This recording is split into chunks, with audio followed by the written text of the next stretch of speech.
ദൃശ്യ പോരാട്ടം 2025 നിങ്ങൾക്കായി അവതരിപ്പിക്കുന്നത് Alappad gold, Pala, Mundakkayam, Karukachal. Sponsored by Mary Queens hospital, 26 mile, Kanjirappally. ത്രിതല പഞ്ചായത്ത് തെരഞ്ഞെടുപ്പ് ആസന്നമായിരിക്കുകയാണ്. നിയമസഭാ തെരഞ്ഞെടുപ്പിൻ്റെ ഒരു ടെസ്റ്റ് റിഹേഴ്സൽ നടക്കാൻ പോവുകയാണ് കേരളത്തിൽ. ഈ വർഷം അവസാനവും അടുത്ത വർഷം ആദ്യവുമായി കേരളത്തിൽ തെരഞ്ഞെടുപ്പ് മാമാങ്കമാണ് നടക്കുന്നത്. വലിയ ചർച്ചകൾക്ക് അതുകൊണ്ട് തന്നെ വേദിയാകാൻ പോവുകയാണ്. ദൃശ്യയുടെ പോരാട്ടം ഇന്ന് ചിത്രീകരിക്കുന്നത് കോട്ടയം ജില്ലയിലെ വൈക്കം നഗരസഭയിലാണ്. ഈ നഗരസഭയിലെ മുഴുവൻ ആൾക്കാരെയും ഞങ്ങൾ ഈ പരിപാടിയിലേക്ക് ഒരിക്കൽ കൂടി സ്വാഗതം ചെയ്യുകയാണ്.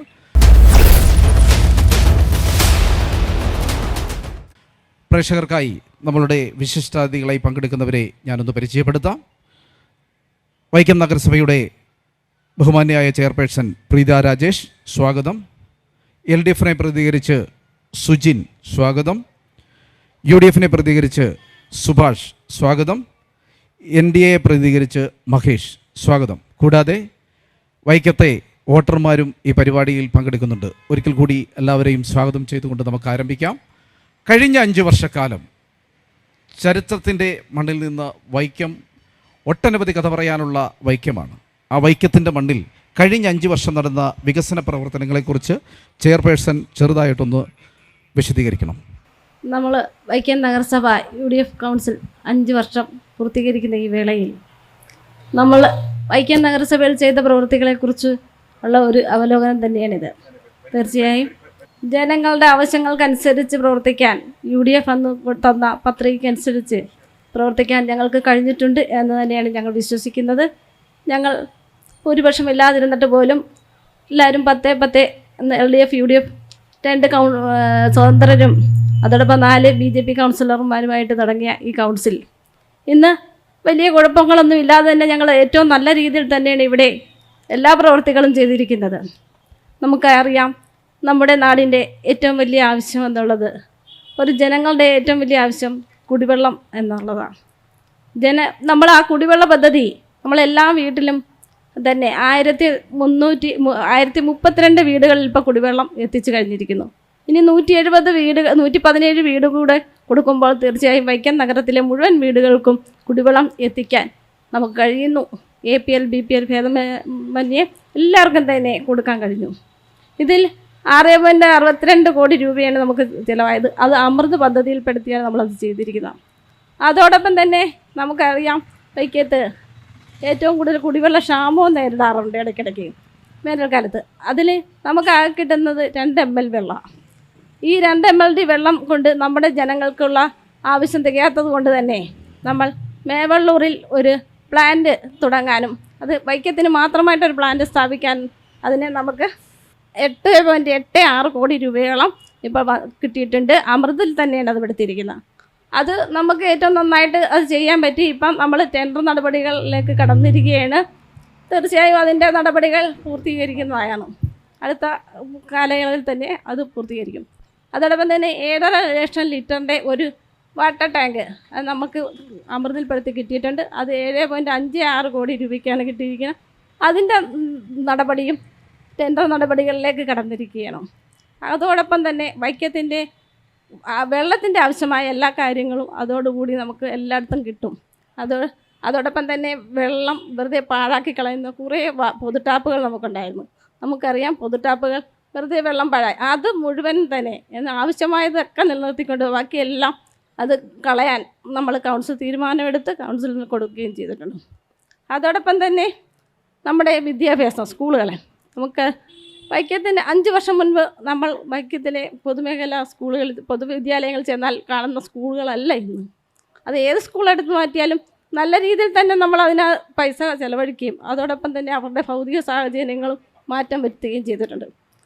അതിന് 2 കോടിയിൽ പരം 2.25 കോടിയിൽ പരം രൂപ ഈ 5 വർഷം കൊണ്ട് അവിടെ നമ്മൾ എല്ലാ സ്കൂളുകളിലും ചിലവഴിക്കും.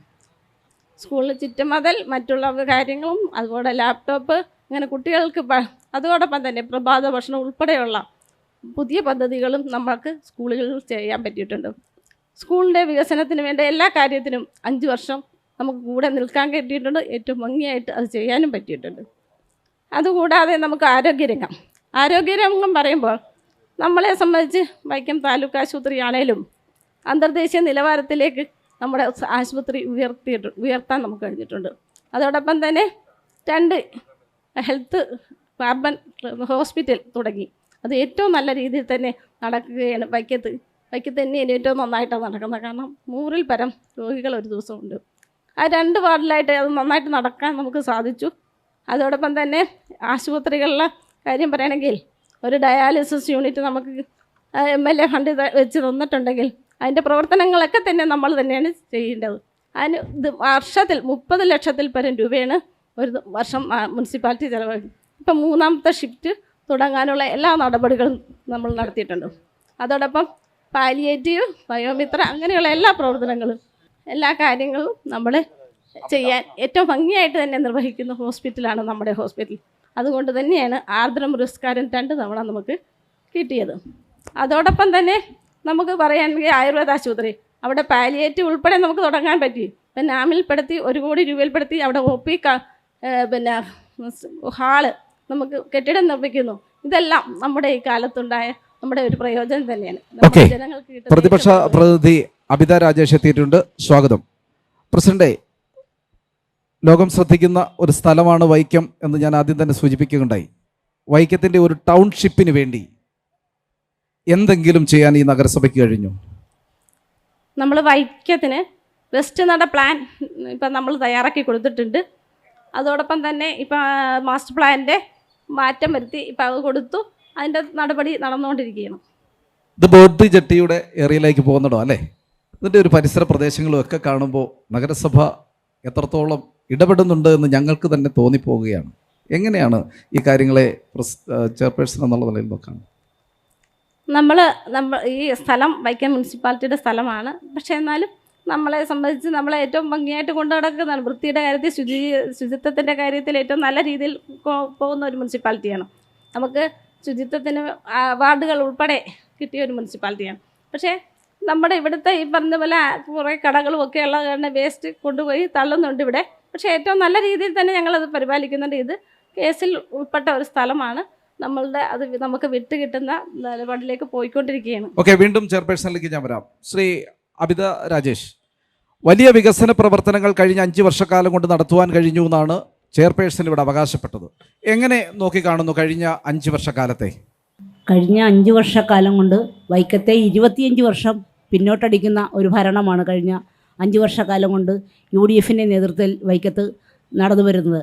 കഴിഞ്ഞ LDF ഭരിച്ച സമയത്ത് ഉള്ള വികസന പ്രവർത്തനങ്ങൾ തുടർന്നു കൊണ്ടുപോകുവാനോ അഡ്വക്കേറ്റ് PK ഹരികുമാർ ചെയർമാനായിരുന്ന സമയത്ത് ഈ നഗരസഭയിൽ ഉണ്ടാക്കിയ ഷോപ്പിംഗ് കോംപ്ലക്സുകളായാലും അതുപോലെ തന്നെ വൈക്കത്തിൻ്റെ ഏറ്റവും മനോഹരമായ മനുഷ്യനിർമ്മിതമായ ബീച്ചാണ് വൈക്കത്തെ ബീച്ച്. അഡ്വക്കേറ്റ് PK ഹരികുമാറിൻ്റെ കാലത്താണ് ആ ബീച്ച് യാഥാർത്ഥ്യമായത്.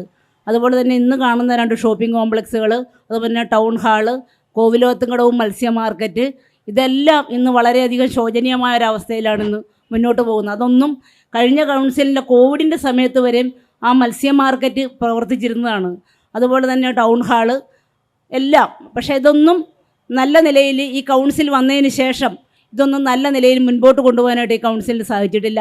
മാത്രവുമല്ല, നമുക്ക് ഏറ്റവും ഇവിടെ മാലിന്യ സംസ്കരണത്തിനായിട്ട് അയ്യരുകുളങ്ങരയിലൊരു ഡബ്ബിംഗ് യാർഡല്ല, മാലിന്യ സംസ്കരണ പ്ലാന്റ്, അവിടെ മാലിന്യങ്ങളെ തരംതിരിച്ച് വേർതിരിച്ചാണ് അവിടെ ചെയ്യേണ്ടത്. പക്ഷേ അത് ഈ കഴിഞ്ഞ 5 വർഷക്കാലം നിങ്ങൾക്കെല്ലാവർക്കും ഇവിടെ ഇപ്പം ഇരിക്കുന്നവർക്കും അറിയാം, പത്രദൃശ്യ മാധ്യമങ്ങൾക്ക് അവിടെ ചെന്നൊന്ന് നോക്കണം അതിൻ്റെ ഒരു അവസ്ഥ എന്നാന്ന്. മാലിന്യ സംസ്കരണത്തിന് ഏറ്റവും കേരളത്തിലെ തന്നെ ഏറ്റവും നഗരസഭകൾ പിന്നോക്കം നിൽക്കുന്ന ഒരു നഗരസഭകളിലൊന്നായിട്ടാണ് ഇന്ന് വൈക്കം മാറിയിരിക്കുന്നത്. വീണ്ടും താങ്കളിലേക്ക് ഞാൻ എത്താം. സുഭാഷ്, കഴിഞ്ഞ 5 വർഷക്കാലം UDF ആണ് വൈക്കം നഗരസഭയ്ക്ക് നേതൃത്വം നൽകിയത്. എങ്ങനെയാണ് താങ്കൾ കഴിഞ്ഞ 5 വർഷത്തെ നോക്കിക്കാണുന്നത്? ബഹുമാന്യായ നഗരസഭാ അധ്യക്ഷ സൂചിപ്പിച്ചതുപോലെ കേവല ഭൂരിപക്ഷമില്ലാത്ത ഒരു കൗൺസിലാണ് UDFിൻ്റെ നേതൃത്വത്തിൽ വന്നത്. ഞാൻ ഒന്നുകൂടെ വ്യക്തമായി പറയാം. 10 കോൺഗ്രസ് അംഗങ്ങൾ, ഒരു കേരള കോൺഗ്രസ് അംഗം, ഒരു സ്വതന്ത്രൻ UDFിന് പിന്തുണ നൽകുന്നു. കേരള കോൺഗ്രസ് UDFിനൊപ്പം നിൽക്കുന്ന കേരള കോൺഗ്രസ് ആയിരുന്നു. 12 പേര്, 9 ഇടതുപക്ഷ കൗൺസിൽ അംഗങ്ങൾ, ഒരു CPM വിമത, അങ്ങനെ 10 പേർ ഇടതുപക്ഷ സംവിധാനത്തിൽ നിൽക്കുന്നു, 4 ഭാരതീയ ജനതാ പാർട്ടിയുടെ ആളുകൾ. യഥാർത്ഥത്തിൽ പ്രതിപക്ഷം എന്ന് പറയുന്നത് 14, ഭരണപക്ഷം എന്ന് പറയുന്നത് 12.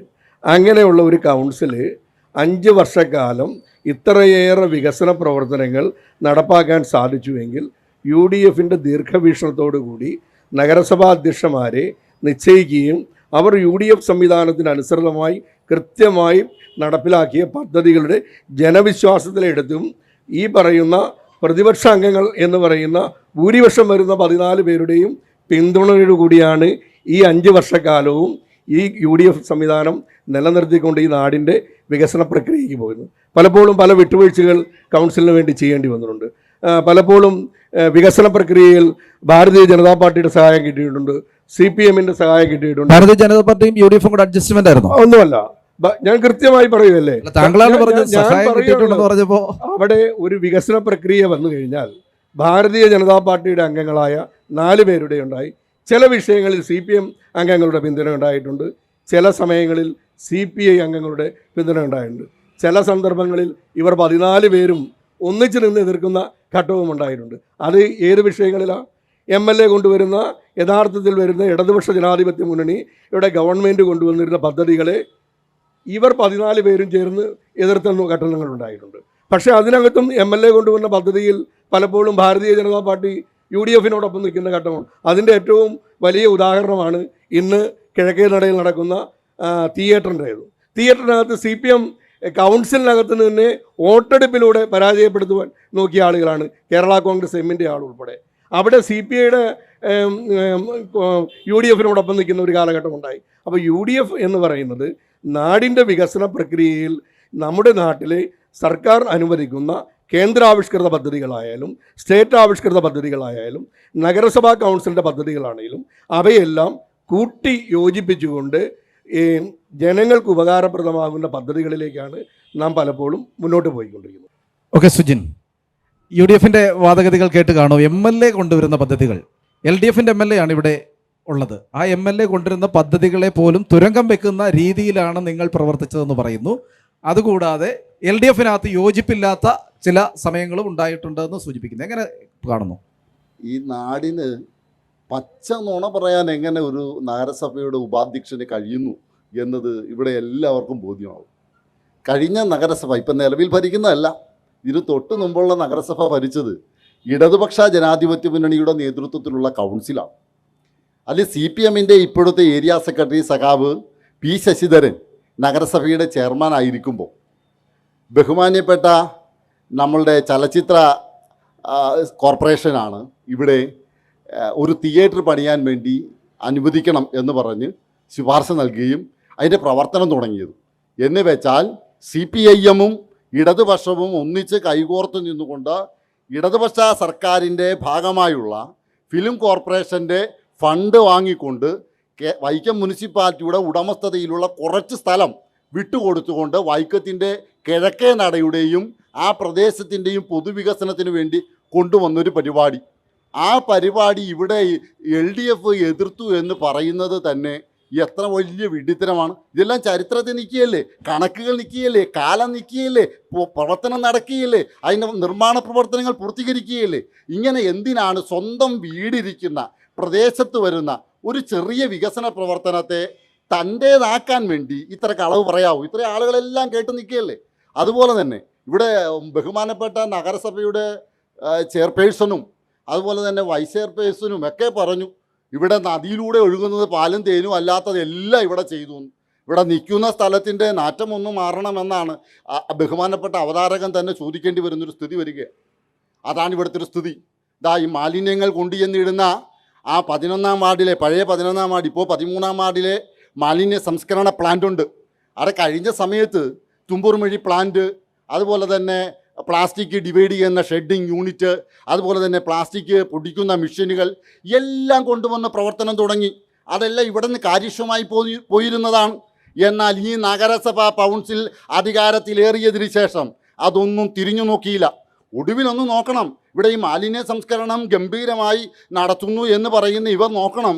എന്താ, ഇവിടുത്തെ ഹരിത കർമ്മസേന ഇടതുപക്ഷ ജനാധിപത്യ മുന്നണിയുടെ ഏറ്റവും പ്രധാനപ്പെട്ട ഒരു കാര്യമായി കൊണ്ടുവന്നതാണ്. കേരളത്തിലാകെ മാലിന്യങ്ങളെ ഇല്ലായ്മ ചെയ്യുക, നഗരങ്ങളെ ശുദ്ധീകരിക്കുക, ഗ്രാമങ്ങളെ ശുദ്ധീകരിക്കുക. എത്രയോ സമരങ്ങൾ നടത്തിയിട്ടുള്ള വിളപ്പിശാല നോക്കൂ അവിടെ, അല്ലെങ്കിൽ ഈ മറ്റെല്ലാ സ്ഥലങ്ങളുടെ മാലിന്യ സംസ്കരണ സംവിധാനങ്ങളെ നോക്കൂ. ഇതാ ഇവിടെ നമുക്കിപ്പോൾ ഈ ചാനൽ ചർച്ച ഇവിടെ വെച്ചിട്ട് അങ്ങോട്ടേക്ക് പോകാം. ആ മാലിന്യ സംസ്കരണ പ്ലാന്റ് എങ്ങനെ കിടക്കണമെന്ന് നോക്കാം. മൂക്ക് പൊത്താതെ സാമൂഹ്യ വിരുദ്ധരുടെ ശല്യമില്ലാതെ നിൽക്കാൻ കഴിയും. ആ പാവപ്പെട്ട ഹരിതകർമ്മ സേനാംഗങ്ങൾ അവിടെ ചെല്ലുമ്പോൾ ആ ഷെഡ് ഒളിഞ്ഞ് ഇത് ദ്രവിച്ച് തുരുമ്പെടുത്ത് മറിഞ്ഞ് തലേ വീണ് 2 പേർ ആശുപത്രിയിലായി. ആശുപത്രിയിൽ കിടക്കുമ്പോൾ അവരുടെ ചികിത്സാ സഹായമെങ്കിലും കൊടുക്കേണ്ടതല്ലേ? അതുപോലും ചെയ്യാതെ ഇവിടം വികസനം നടത്തി എന്ന് പറഞ്ഞാൽ കുടിവെള്ള പദ്ധതി കൊണ്ടുവന്നതാണോ? അത് കേരള സർക്കാർ കേരളത്തിലെ മുഴുവൻ തദ്ദേശ സ്വയംഭരണ സ്ഥാപനങ്ങൾക്കും അമൃത പദ്ധതിയിലൂടെ കുടിവെള്ള പദ്ധതി നടപ്പിലാക്കിയിട്ടുണ്ട്. നിങ്ങളൊരു മാസ്റ്റർ പ്ലാൻ പറയൂ.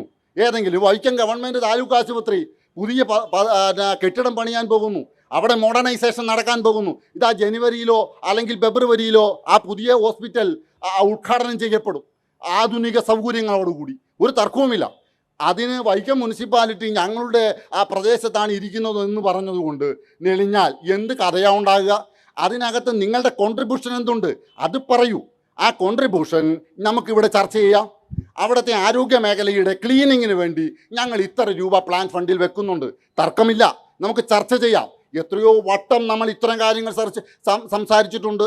ഇവിടെ ഏതെങ്കിലും മുനിസിപ്പൽ റോഡ് പോലും അത്യാവശ്യം ഒന്ന് മെയിൻ്റെനൻസ് ചെയ്യാൻ കഴിയണ്ടേ? ഇവിടെ ഒരു UDFൻ്റെ പ്രതിനിധി കുറേ നാളുകളായി ചില വീഡിയോസുകൾ ഇടലുള്ള പരിപാടിയാണ്.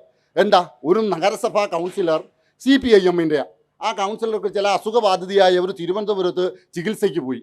ആ വാർഡിൻ്റെ തൊട്ടടുത്ത് ഇവിടുത്തെ നഗരസഭയുടെ അധിപന്മാർ കൗൺസിലറായിട്ടുള്ള സ്ഥലമാണ്. അപ്പോൾ അതിൽ ആ പറയുന്ന ഈ UDFൻ്റെ ചാനൽ പിടിക്കുന്ന അല്ലെങ്കിൽ മൊബൈലിൽ ഷൂട്ട് ചെയ്ത് ലൈവ് ചെയ്യുന്ന ആൾക്ക് കൂടി നടന്നു പോകേണ്ട വഴിയാണ്. പദ്ധതി വെക്കണമെന്ന് അവർ കത്തെഴുതി കൊടുത്തു. അവർ ഇവിടെയുള്ള ആളുകൾ മുഴുവനും പറഞ്ഞു. ഏറ്റവും അവസാനത്തെ നഗരസഭാ കൗൺസിലിൽ വൈസ് ചെയർമാൻ തന്നെ പറഞ്ഞു, ഞാൻ തന്നെ മുൻകൈയെടുത്ത് നടത്തും. അതെപ്പോഴാ? ആ പാവം ആ കൗൺസിലർ ഈ ലോകവാസം വിടിഞ്ഞതിന് ശേഷം അനുശോചനം കൂടുന്ന യോഗത്തിലാണ്. അപ്പോൾ ഇങ്ങനെയെല്ലാം അധിക്ഷേപം, വ്യക്തിപരമായ അധിക്ഷേപം അടക്കം നടത്തുന്ന രാഷ്ട്രീയ ശൈലി ഈ കോൺഗ്രസ്, ഇൻ്റർനാഷണൽ കോൺഗ്രസ് അവസാനിപ്പിക്കണം. മറ്റൊന്നും കൂടി ഇവിടെ ശ്രദ്ധേയമാണ്. എന്താ, ഞങ്ങൾ പലപ്പോഴും ഇവിടെ വർഗ രാഷ്ട്രീയത്തിന് എല്ലാത്തര പിന്തുണയും കൊടുക്കുന്ന ആളുകളോട് സന്ധി ചെയ്യുന്നു എന്ന് ഞങ്ങൾക്കും തർക്കമില്ല. RSSനോടും BJPയോടും ഇവിടുത്തെ കോൺഗ്രസ് സന്ധി ചെയ്തുകൊണ്ടിരിക്കുക. കാരണം എന്താ, ഞങ്ങളൊരു ഉദാഹരണം പറയാം. വൈക്കത്ത് കഴിഞ്ഞ ഇടതുപക്ഷ ജനാധിപത്യ മുന്നണി കേരളം ഭരിക്കുമ്പോൾ നടപ്പിലാക്കിയ ഒരു പദ്ധതിയുണ്ട്. ആ പദ്ധതി വീടില്ലാത്തവർക്ക് വീട് കൊടുക്കുന്ന ലൈഫ് പദ്ധതിയാണ്. ആ ലൈഫ് പദ്ധതി സ്ഥലമില്ലാത്തവർക്ക് കൊടുക്കാൻ വേണ്ടി ഒരു ഫ്ലാറ്റ് സമുച്ചയം നിർമ്മിക്കാൻ തീരുമാനിച്ചു. മുഖ്യമന്ത്രി പിണറായി വിജയൻ സഖാവ് അതിന് ശിലാസ്ഥാപനവും നടത്തി ഓൺലൈനായി. എന്നാൽ ആ ശിലാസ്ഥാപനം നടത്തിയ ആ കെട്ടിടം അവിടെ പണിയാൻ കഴിഞ്ഞിട്ടില്ല. പണിയാൻ കഴിയാത്തത് ഇവിടെ പറയുന്ന ചില ആളുകൾ ചില താല്പര്യങ്ങൾ ഉയർത്തിക്കൊണ്ട്, ചില ജാതീയമായ ചിന്തകൾ ഉയർത്തിക്കൊണ്ട് ആ പ്രദേശത്ത് അത്തരത്തിലൊരു ഫ്ലാറ്റ് പണിയരുത് എന്ന് പറഞ്ഞുകൊണ്ട് ഹൈക്കോടതിയിൽ കൊണ്ടൊരു റിട്ട് ഫയൽ ചെയ്തു. തുടക്കം കുറിച്ച ആ പ്രവർത്തനം അവിടെ നിലച്ചു. എന്നാൽ വൈക്കം നഗരസഭ ഈ കോൺഗ്രസ് ഭരിക്കുമ്പോൾ അതിന് നേതൃത്വപരമായ പങ്കുവഹിച്ചുകൊണ്ട് ആ സ്റ്റേ വെക്കേറ്റ് ചെയ്യാൻ ഒരു റിട്ടേൺ വക്കീലിനെ പോലും ചുമതലപ്പെടുത്താൻ ഇവർ തയ്യാറായിട്ടില്ല. അതിവിടത്തെ നാട്ടിലെ ജനതയ്ക്ക് മുഴുവനും അറിയാം. ഈ വികസന മുരടിപ്പിൻ്റെ ഒന്നാമത്തെയും രണ്ടാമത്തെയും മൂന്നാമത്തിൻ്റെയും പ്രധാനപ്പെട്ട കാരണം ഈ കോൺഗ്രസിൻ്റെ ഇരട്ടത്താപ്പ് നയമാണ്, ഈ പറയുന്ന സങ്കുച രാഷ്ട്രീയമാണ്. അതുപോലെ തന്നെ ചെയർപേഴ്സന്മാരുടെ ഒരു തേർവാഴ്ചയിൽ ഇവിടെ നടന്നിട്ടുള്ള വികൃതികൾ എന്തെല്ലാമാണ്, എന്തെല്ലാം അഴിമതികൾ. എത്ര കേസിനാണ് ഈ കാലഘട്ടത്തിൽ വിജിലൻസ് നടപടി സ്വീകരിച്ചിരിക്കുന്നത്? വിജിലൻസ് FIR ഇട്ടിരിക്കുന്ന എത്ര കേസുണ്ടെന്ന് കൂടി ഈ നഗരസഭാ ചെയർപേഴ്സൺ ഈ അവസരത്തിൽ ജനങ്ങളുടെ മുമ്പിൽ പറയണം എന്നതാണ് ഞങ്ങൾക്ക് പറയാനുള്ളത്. ശ്രീ മഹേഷ്, ഇടത് വലത് കക്ഷികളുടെ വാദഗതികൾ കേട്ടു. NDA എന്നുള്ള നിലയിൽ എങ്ങനെ നോക്കിക്കാണുന്നു? ഇവിടെ ഈ ചർച്ചയിൽ എനിക്ക് കിട്ടുന്ന അവസരം എന്താണെന്ന് ഇവിടെ നിൽക്കുന്ന ആളുകൾക്ക് കൃത്യമായിട്ട് മനസ്സിലാകുന്നുണ്ടാകുമെന്ന് ഞാൻ വിചാരിക്കുകയാണ്. കാര്യം ഇടത് വലത് കക്ഷികളുടെ ആയിട്ട് 4 പേര് നിൽക്കുകയും ഭാരതീയ ജനതാ പാർട്ടിയുടെ ആയിട്ട് ഒരാളാണ് ഇവിടെ ഉള്ളത്. ഇവിടെ മെമ്പർമാരടക്കമുണ്ടായിട്ടും ഇവിടെ ഇന്ത്യ മുന്നണി ഒറ്റ മുന്നണിയാണ് കേന്ദ്രത്തിൽ ചെല്ലുമ്പോൾ. ഇവിടെ മാത്രം പല മറകളും വെച്ചുകൊണ്ട് 2 മുന്നണിയായിട്ട് നിന്നുകൊണ്ട് 4 പേര് സംസാരിക്കുമ്പോൾ എനിക്ക് കിട്ടുന്ന സമയത്തെപ്പറ്റി എനിക്ക് വ്യക്തമായ ബോധ്യമുണ്ട്. ഈ നഗരത്തിൽ ഇവർ പല മോഹന വാഗ്ദാനങ്ങളാണ് പറയുന്നത്. 10 വർഷം മുമ്പ് ദൃശ്യയുടെ ചാനൽ ചർച്ചയിൽ ഇതുപോലെ ഞാൻ വന്ന് നിന്നതാണ്. അന്ന് പറഞ്ഞിട്ടുള്ള വാഗ്ദാനങ്ങൾ ഈ തെരഞ്ഞെടുപ്പിനും ഈ 2 കക്ഷികളും ആവർത്തിക്കും. ഈ നഗരത്തിൽ ഇവിടെ തെരുവ് വിളക്കുകളുണ്ടോ? ഞാൻ ഈ നിൽക്കുന്ന പ്രദേശത്ത് തെരുവ് വിളക്കുകൾ ഏതെങ്കിലും തെളിഞ്ഞു കിടക്കുന്നുണ്ടോ?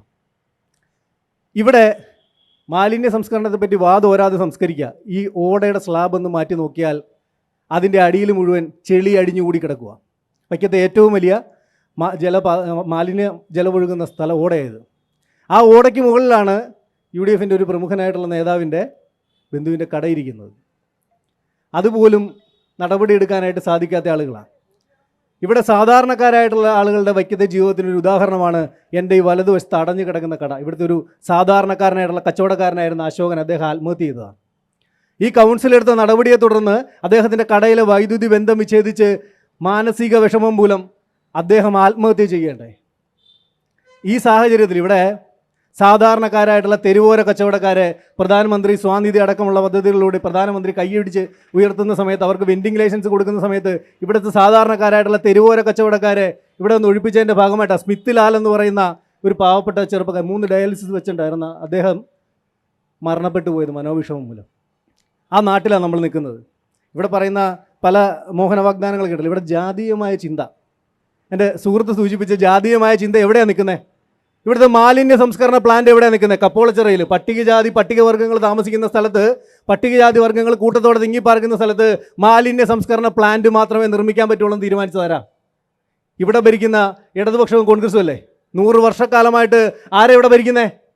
ഇവിടെ മുൻപ് പറഞ്ഞ പല വികസനങ്ങളുണ്ടല്ലോ. വൈക്കത്ത് പണിതിട്ടുള്ള ടൗൺ ഹാള്, ഷോപ്പിംഗ് കോംപ്ലക്സുകൾ, വൈക്കത്തെ ഷോപ്പിംഗ് കോംപ്ലക്സുകളുടെ അവസ്ഥ നമ്മൾ കണ്ടിട്ടുള്ളതാണ്. എന്താ? വേമ്പനാട്ട് കായലിൻ്റെ തീരത്ത് വേമ്പനാട്ട് കായലിൻ്റെ ജലനിരപ്പിനേക്കാൾ താഴെ ഈ കെട്ടിടങ്ങൾ പണിത് അതിൻ്റെ അകത്തേക്ക് ജലം മുഴുവൻ വഹിച്ചു വയ്ക്കിച്ചാരാ? ഒരു മഴ പെയ്താൽ നിറഞ്ഞു കവിയാത്ത ഏതെങ്കിലും ഒരു ഷോപ്പിംഗ് കോംപ്ലക്സ് ഉണ്ടോ വൈക്കത്ത്? ടൗൺ ഹാൾ അടഞ്ഞു കിടക്കാൻ തുടങ്ങിയിട്ട് 5 വർഷക്കാലമല്ല ആയിട്ടുള്ളത്. ഇവിടെ 23 പേര് ആശാവർക്കർമാർ ഇവിടുത്തെ വൈക്കം താലൂക്ക് ആശുപത്രിക്കുള്ളിൽ ജോലി ചെയ്യുന്നുണ്ടായിരുന്നു. ആ 23 പേരെ പറഞ്ഞു വിട്ടതാരാ? ഇവിടെ ഈ ആശുപത്രിയിൽ ആവശ്യത്തിനുള്ള മരുന്നില്ല, ആവശ്യത്തിന് സ്റ്റാഫില്ല.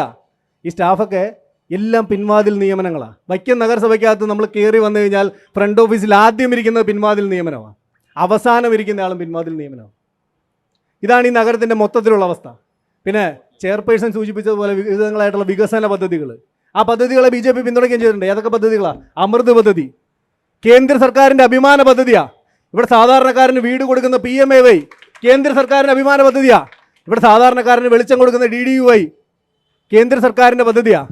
ഇവിടെ ഒരു മെയിൻ്റനൻസ് അടക്കം കൊടുക്കുന്ന സ്വച്ഛ് ഭാരത് മിഷൻ്റെ പദ്ധതികൾ, ഇവിടെ ടോയ്ലറ്റ് കോംപ്ലക്സുകൾ പണി കഴിപ്പിച്ചിട്ടുള്ളത്, ഇവിടെ വിദ്യാഭ്യാസത്തിന് കൊടുക്കുന്ന ഫണ്ടുകൾ, ഈ ഫണ്ടുകളെല്ലാം കേന്ദ്ര സർക്കാരിൻ്റെ പദ്ധതികളാണ്. പിന്നെ സ്വാഭാവികമായിട്ടും വൈസ് ചെയർമാന് പല കാര്യങ്ങളിലും ചിലപ്പോൾ BJP കൂട്ടിക്കെട്ടണമെന്നൊരു തോന്നലൊക്കെ ഉണ്ടാവും. കാര്യം പിന്തുണ ഉള്ള കാര്യങ്ങൾ പോലെ തന്നെ വിയോജനമുള്ള കാര്യങ്ങളുണ്ട്. ഇവിടുത്തെ ജങ്കാർ അഴിമതി മുതൽ ഇവിടെ GTECകാരൻ്റെ അഴിമതി വരെ ചൂണ്ടിക്കാണിച്ചിട്ടുള്ളത് BJPയാണ്. ഈ കുറച്ച് മുമ്പ് പറഞ്ഞ പോലെ കേവല ഭൂരിപക്ഷമില്ലാത്ത ഒരു കൗൺസിൽ, 11 പേര് മാത്രമുള്ള ഭരണകക്ഷി എങ്ങനെയാണ് ഭരിച്ചത്? ഇവിടുത്തെ ജങ്കാർ അഴിമതിക്ക് അനുകൂലമായിട്ട് കൗൺസിലിൽ വോട്ട് ചെയ്തത് ഇവിടുത്തെ ഇടതുപക്ഷ. ഇവിടുത്തെ ബീച്ചിലെ പുല്ലുവെട്ടിന് കൗൺസിലിൽ അനുകൂലിച്ച് വോട്ട് ചെയ്തത് ഇവിടുത്തെ ഇടതുപക്ഷ. ഇവിടുത്തെ തുമ്പൂർ മൊഴി പദ്ധതി കരാറ് പോലും ഇല്ലാത്ത പദ്ധതിയാണ്. ആ പദ്ധതിക്ക് കൗൺസിലിൽ അനുകൂലിച്ച് വോട്ട് ചെയ്തത് ഇവിടുത്തെ ഇടതുപക്ഷ.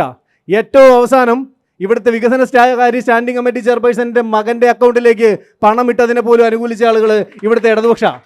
അതുകൊണ്ട് തന്നെയാണ് അഴിമതിയുടെ കാവൽക്കാരായിട്ടുള്ള ആളുകൾ ആരെങ്കിലും ചൂണ്ടിക്കാണിക്കുമ്പോൾ, ചോദ്യം ചെയ്യുമ്പോൾ വലത് കാലിലെ മന്ത് ഇടത് കാലിലേക്ക് മാറിയതുപോലെ ഈ ഇരിക്കുന്ന UDFിൽ നിന്ന് ഇടതുപക്ഷത്തേക്ക് മാറിപ്പോകുന്നത്. ഇവിടെ ഓക്കെ, വീണ്ടും ഭാഗങ്ങളിലേക്ക് വരാം. കാര്യത്തിനകത്ത് ഒന്ന് ഇടപെടുക. എന്നാന്ന് വെച്ച് കഴിഞ്ഞാൽ ഞങ്ങളിങ്ങനെയെല്ലാം ഈ അഴിമതിക്കെതിരെ എല്ലാം ചെയ്തതാണ് BJP എന്ന് പറയുന്നു. ഇവിടെ ഏതാണ്ട് 18ഓളം വിജിലൻസ് കേസ് എടുത്തിട്ടുണ്ട്, FIR ഇട്ടുണ്ട്.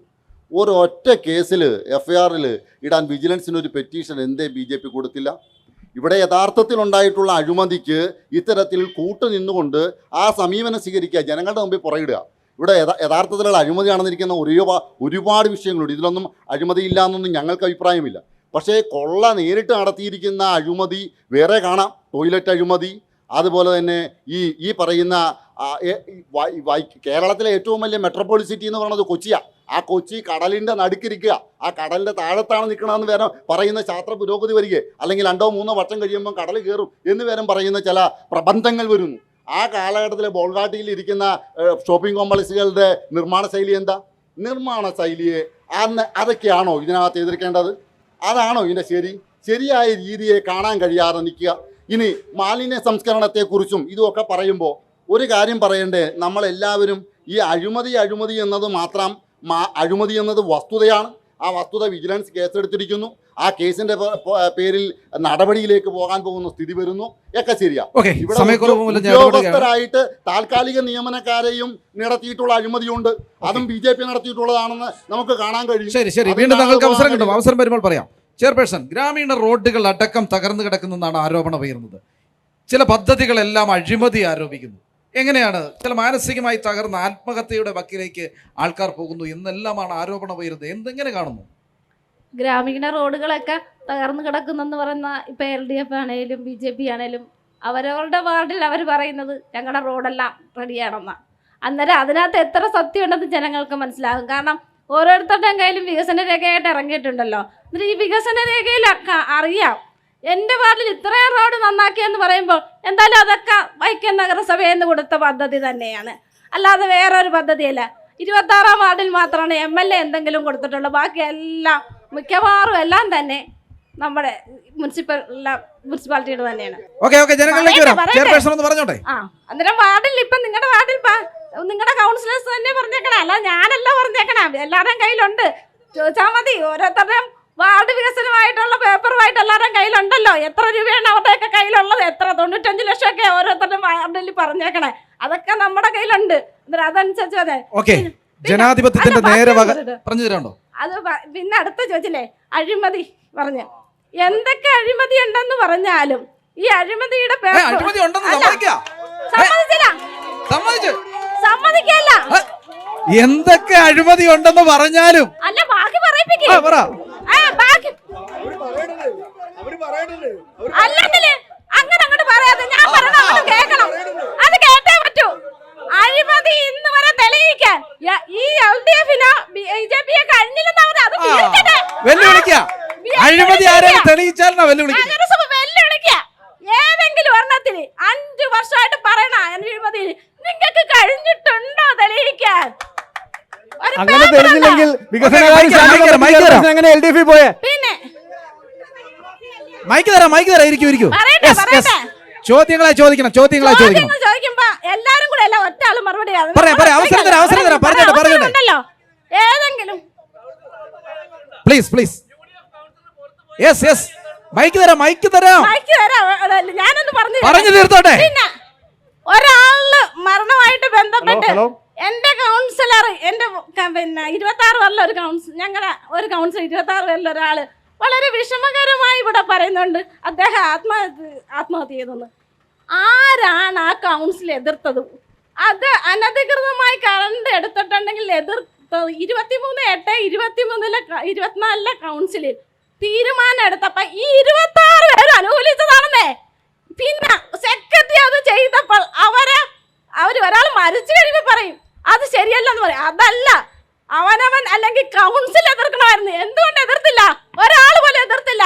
നിങ്ങൾ കൗൺസിൽ മിനിറ്റ്സ് എടുത്ത് നോക്കുന്നേ. CPM-നോട് ചോദിക്കുന്ന ചോദ്യം. മാഡം ഒരു മിനിറ്റ്, എനിക്ക് ചോദിക്കാനുള്ളത് ഇവിടുത്തെ ആദ്യമായിട്ട് തന്നെ ഇവിടെ നഗരസഭയുടെ ഇത് എന്താ പറയുന്നത്, നമ്മുടെ നഗരമാതാവ് എന്ന് നമുക്ക് വിശേഷിപ്പിക്കാം ശ്രീ പ്രീതാരാജനാണ്. ഇവിടുന്ന് നമ്മുടെ ഈ പ്രൈവറ്റ് സ്റ്റാൻഡിൽ നിന്ന് നമ്മുടെ കോവിലത്തങ്ങടെ മാർക്കറ്റിലേക്ക് പോകുന്ന റോഡിൻ്റെ അവസ്ഥ മാഡം അതിലേക്ക് തന്നെ വരുന്നതല്ലേ? ഇവിടുത്തെ ഗ്രാമീണ റോഡുകളുടെ അവസ്ഥയെപ്പറ്റി മാഡം പറഞ്ഞാൽ എല്ലാം ഇവിടെ മറ്റേ നമ്മുടെ പിണറായി വിജയൻ സാഹു പറഞ്ഞ പോലെ അമേരിക്കയിലെ പോലെയുള്ള വലിയ ലോകോത്തര സ്റ്റാൻഡേർഡുള്ള റോഡുകളാണെന്നാണ് മാഡം പറഞ്ഞത്. ഞാനും പ്രതീക്ഷിക്കുന്ന 26-ാം വാർഡിൽ ഇത് കാരയിൽ റോഡ്, അതുപോലെ ഇത് ആയുർവേദത്തിൽ നിന്നും പാലക്കൽ സൈഡിൽ നിന്നും പോകുന്ന റോഡുകൾ, ഈ പറയുന്ന ആയുർവേദത്തിൽ നിന്നും കോവിലത്തങ്കടവിലേക്ക് പോകുന്ന റോഡുകൾ, അതുപോലെ തന്നെ നമ്മുടെ കിഴക്കൻ ഏരിയയിലേക്ക് പോയാൽ വൈപ്പിൻപടിയിൽ നിന്നും അങ്ങോട്ട് പോകുന്ന റോഡുകൾ, ഇതിൻ്റെയൊക്കെ ഗ്രാമീണ റോഡുകളാണല്ലോ. ഈ റോഡുകളുടെയൊക്കെ അവസ്ഥ മാഡം പറഞ്ഞു എല്ലാം നല്ല രീതിയിലായി ഇവിടെ വികസന രേഖ കൊണ്ടാക്കിയത്. ഈ സാധാരണക്കാരായ ജനങ്ങൾ നടന്നു പോകുന്ന നടുവൊടിഞ്ഞു പോകുന്ന ഇരുചക്രവാഹനം നടുവൊടിഞ്ഞ് പലരും ആശുപത്രിയിലായിരിക്കുന്ന കള്ളത്തരം പറയരുത്. ആയുർവേദ ആശുപത്രി പാലക്കൽ റോഡിന്റെ നിർമ്മാണം നടന്നുകൊണ്ടിരിക്കുകയാണ്. പിന്നെ കോലത്തുംകടവ് പറഞ്ഞോട്ടെ, കോലത്തുംകടവ് പറയട്ടെ പിന്നെ കോലത്തുംകടവ് റോഡിന്റെ ഭാഗങ്ങളിലുള്ള പിന്നെ കുഴിയെ കുറിച്ച് പറയണമെങ്കിൽ നമ്മുടെ അമൃതിന്റെ പദ്ധതി പ്രകാരം കുടിവെള്ളം എടുത്ത റോഡുകളിൽ അവർ തന്നെയാണ്, കോൺട്രാക്ടർ തന്നെയാണ് അത് നടത്തേണ്ടത്. അത് വാട്ടർ അതോറിറ്റിയുമായിട്ടുള്ള എഗ്രിമെൻ്റാണ്. അന്നേരം അങ്ങനെ കുറേ പൊട്ടിച്ചിട്ടുണ്ട്. ആ പൊട്ടിച്ചത് അവർ സമയം ഡിസംബറിന് മുൻപ് പണി പൂർത്തിയാക്കുമ്പോഴത്തേക്ക് അത് തീർന്നു. ഓക്കെ, യെസ്, ആരോടാണ്? എനിക്ക് ചെയർപേഴ്സണോട് ചോദിക്കണം, പ്രതിപക്ഷ CPM ആളോട് ചോദിക്കും. ഓക്കെ, ഞാൻ ചോദിക്കാനുള്ള കാര്യം, വൈക്കത്ത് ഡബിൾ ചേംബർ ഇൻസിനറേറ്റർ സ്ഥാപിച്ചിട്ടുണ്ട്. കോട്ടയം ജില്ല നമ്മുടെ വൈക്കത്തെ പഞ്ചായത്തുകളുടെയും മറ്റേ ജില്ലാ പഞ്ചായത്തുകളുടെയും മറ്റ് 7 പഞ്ചായത്തുകളുടെയും മാലിന്യങ്ങൾ മറ്റേ ആശുപത്രി മാലിന്യങ്ങളെ കൂടെ ഈ ഡബിൾ ചേംബർ ഇൻസിനറേറ്റർ സ്ഥാപിച്ച് വൈക്കത്തെ നമ്മുടെ സ്ഥലത്ത് സ്ഥാപിച്ച് നടപ്പാക്കാനായിട്ട് വൈക്കം മുനിസിപ്പൽ കൗൺസിൽ തീരുമാനമെടുത്തു. നമ്മുടെ മാലിന്യം നമ്മുടെ ഉത്തരവാദിത്വം. വൈക്കത്തെ 26 അല്ലെങ്കിൽ 27 വാർഡിലെ ജനങ്ങളുടെ മാലിന്യങ്ങൾ നമുക്കിവിടെ സംസ്കരിക്കാം. ഈ എല്ലാ സ്ഥലത്തെയും മാലിന്യങ്ങൾ ഇവിടെ സംസ്കരിച്ച് അതും ആ ഡബിൾ ചേംബർ ഇൻസുലേറ്റർ എന്നുള്ള കാര്യം അത് ശരിയല്ല. അതിനകത്തെ വാഷിംഗ് ശരിയല്ല. അതിനേക്കാൾ നൂതനമായിട്ടുള്ള മാർഗ്ഗങ്ങൾ ഇപ്പോൾ ഉണ്ട്. അതിനകത്തെ ഒറ്റ വാഷിംഗ് കൊണ്ട് ഈ മാലിന്യങ്ങൾ മുഴുവൻ പോവില്ല. ഈ വേമ്പനാട്ടുകായലും ഈ നമ്മുടെ അന്ധകാരത്തോടും പെരിഞ്ചില്ലത്തോടും ഉൾപ്പെടെയുള്ള സ്ഥലങ്ങളിൽ മുഴുവൻ മാലിന്യ ഹബ്ബുകളാവും. മറ്റൊരു പ്രധാന കാര്യം, വേമ്പനാട്ട് കായലിലെ ഈ കഴിഞ്ഞ മാലിന്യങ്ങൾ, നമ്മൾ പ്ലാസ്റ്റിക് മാലിന്യങ്ങൾ കുന്നുകൂടിയ കാരണം 200 തരം ജീവികൾ അപ്രത്യക്ഷമായിരിക്കുന്നു. ഇനിയും കൂടുതൽ ഉണ്ടാകാൻ പോവുക. മത്സ്യസമ്പത്ത് നശിക്കാൻ പോകുന്നു. തീരദേശത്ത് താമസിക്കുന്ന ആൾക്കാർക്ക് പ്രശ്നം ഉണ്ടാകാൻ പോകുന്നു. യാതൊരു കാരണവശാലും ഈ ഡബിൾ ചേംബർ ഇൻസുലേറ്റർ അവിടെ സ്ഥാപിക്കാൻ പാടില്ല. പ്രത്യേകിച്ച് ഈ സ്ഥലത്ത് നേരത്തെ ആ മാലിന്യം ഈ സ്ഥാപിക്കുന്ന സ്ഥലത്തിനെ പറ്റി പ്രതിപക്ഷ നേതാവ് ഇതുമായി ബന്ധപ്പെട്ട് BJP എന്തെങ്കിലും സമരങ്ങൾ നടത്തിയിട്ടുണ്ടോ? തീർച്ചയായിട്ടും സമരങ്ങൾ നടത്തിയിട്ടുള്ള ഞങ്ങൾ ആദ്യമായിട്ട് പ്രതിഷേധം കൗൺസിലിൽ രേഖപ്പെടുത്തി. BJP ഞങ്ങൾ പരസ്യമായിട്ടുള്ള സമരങ്ങൾ നടത്തി, ഇനിയും നടത്തും. ഈ കാര്യത്തിൽ യാതൊരു കാരണവശാലും മറുപടി പ്രസിഡന്റ് രണ്ടുപേരോട് കൂടി പറയണം. ഒരാൾ പ്രസിഡന്റ് പറഞ്ഞു കഴിഞ്ഞാൽ അദ്ദേഹം. ഡബിൾ ചേംബർ ഇൻസുലേറ്റർ എന്ന് പറഞ്ഞാൽ സർക്കാരിൻ്റെ ഒരു പദ്ധതിയായിരുന്നു. പക്ഷേ അത് നമുക്ക് DPC അംഗീകാരം തന്നിട്ടില്ല. പറയാനുണ്ടോ എന്തെങ്കിലും? അല്ല, ഇനിയിപ്പോൾ അതിനെക്കുറിച്ച് പറയേണ്ടതില്ലല്ലോ. എന്നാന്ന് വെച്ച് കഴിഞ്ഞാൽ ചില പടക്കങ്ങൾ ഇങ്ങനെയാണ്. പണ്ട് മുഖ്യമന്ത്രി എന്തോ വിദേശത്ത് ചികിത്സയ്ക്ക് പോയപ്പോൾ ഇവിടെ ഒപ്പിട്ട് എന്ന് പറഞ്ഞുകൊണ്ട് ആരോ ഒരു പേപ്പർ വന്നല്ലോ എന്ന് പറഞ്ഞതുപോലെ പശു ചത്ത് മോരിലെ പുളിയും കഴിഞ്ഞ് ഇൻസുലേറ്ററും കഴിഞ്ഞ് അതിൻ്റെ കാലവും കഴിഞ്ഞു. അതിവിടെ നിന്ന് മാറ്റി വെറുതെ ഇരിക്കുക. ഇങ്ങനെ ഇവിടെ ഒരു കാര്യം സൂചിപ്പിക്കാനായിട്ട് ഞാൻ ആഗ്രഹിക്കുക. ഈ 2 കക്ഷികളുടെ ജനങ്ങളോടുള്ള പ്രതിബദ്ധതയാണ് ഈ വിഷയത്തിൽ തെളിഞ്ഞു വരുന്നത്. കാര്യം എന്താ? കോട്ടയം ജില്ലയുടെ 25 പ്രദേശങ്ങളിലെ 25 സ്ഥലങ്ങളിലെ 3 ബ്ലോക്ക് പഞ്ചായത്തുകൾ, ജില്ലാ പഞ്ചായത്ത് അടക്കമുള്ള പ്രദേശങ്ങളിലെ വേസ്റ്റ് വൈക്കത്ത് കൊണ്ടുവന്ന് നിക്ഷേപിക്കാൻ ശ്രമിക്കുന്നു. ആ നിക്ഷേപിക്കാനുള്ള ശ്രമത്തെ ഇവിടുത്തെ പൊതുജനങ്ങളുടെയും ഭാരതീയ ജനതാ പാർട്ടിയുടെ എതിർപ്പ് മൂലം ഉപേക്ഷിക്കേണ്ടി വരുന്നു. ഇവിടെ DPCയുടെ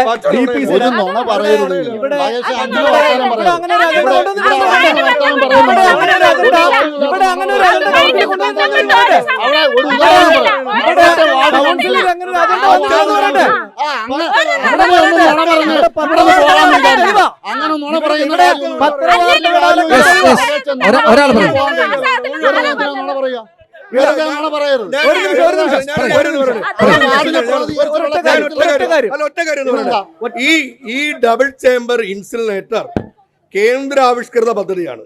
നിങ്ങൾ മനസ്സിലാക്കേണ്ടത്, നാളത്തെ ഇന്ത്യയെക്കുറിച്ചുള്ള കേന്ദ്ര ഗവൺമെന്റിന്റെ മുഴുവൻ തരത്തിലുള്ള പണം സംസ്ഥാന സർക്കാരിലൂടെ മുനിസിപ്പാലിറ്റികൾക്ക് കിട്ടണമെങ്കിൽ കൃത്യമായ ഡയറക്ഷൻ ഇന്ത്യ ഗവൺമെന്റിന്റെ ഉണ്ട്. ഡബിൾ ചേംബർ സ്ഥാപിക്കണം. ഇത് സ്ഥാപിക്കാതെ പറ്റുമോ? വൈക്കം മുനിസിപ്പാലിറ്റിക്ക് മാത്രം നാളേക്ക് മാറുന്ന കാലത്തിന് അനുസൃതമായിട്ട് മാറാതിരിക്കാൻ വൈക്കം മുനിസിപ്പാലിറ്റിക്ക് പറ്റുമോ? പറ്റത്തില്ല. പിന്നെ ഒരു കാര്യം കൂടി രാജേഷ ഒരു കാര്യം, നിങ്ങൾ രണ്ട് കൂട്ടർ ഇവിടെ അഴിമതി ആരോപണം പറയുന്നത് നാണമില്ലേ? ഇന്ന് കേരളത്തിൽ ഒരു മുൻ ദേവസ്വം ബോർഡ് പ്രസിഡന്റിനെ അറസ്റ്റ് ചെയ്തിരിക്കുക. നിങ്ങൾ ആലോചിക്കണ്ടേ? മറ്റൊന്ന് പവാർ, ഞാനൊന്ന് പറഞ്ഞോട്ടെ, മഹാരാഷ്ട്രവും ഇല്ലേ, ഞാനൊന്ന് പറഞ്ഞു, രാജ പറഞ്ഞോട്ടെ, 10,000 കോടി രൂപയ്ക്ക് 10,000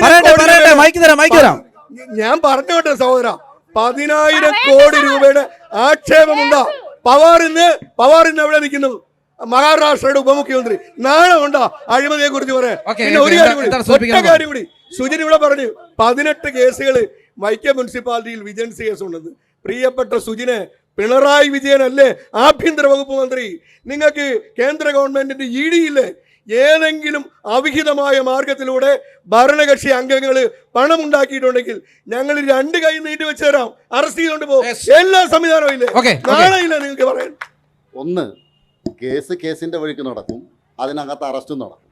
അത് അന്നേരം നമുക്ക് കാണാം. അല്ലാണ്ട് ഒരു സുപ്രഭാതത്തിൽ കേസ് കൊടുത്താൽ FIR ഇട്ടാൽ ഈ പറയുന്ന പോലെ ഇരുട്ടത്തി എന്ന് പിടിച്ചുകൊണ്ട് പോണ പണിയല്ല പിണറായി വിജയൻ പോലീസ്.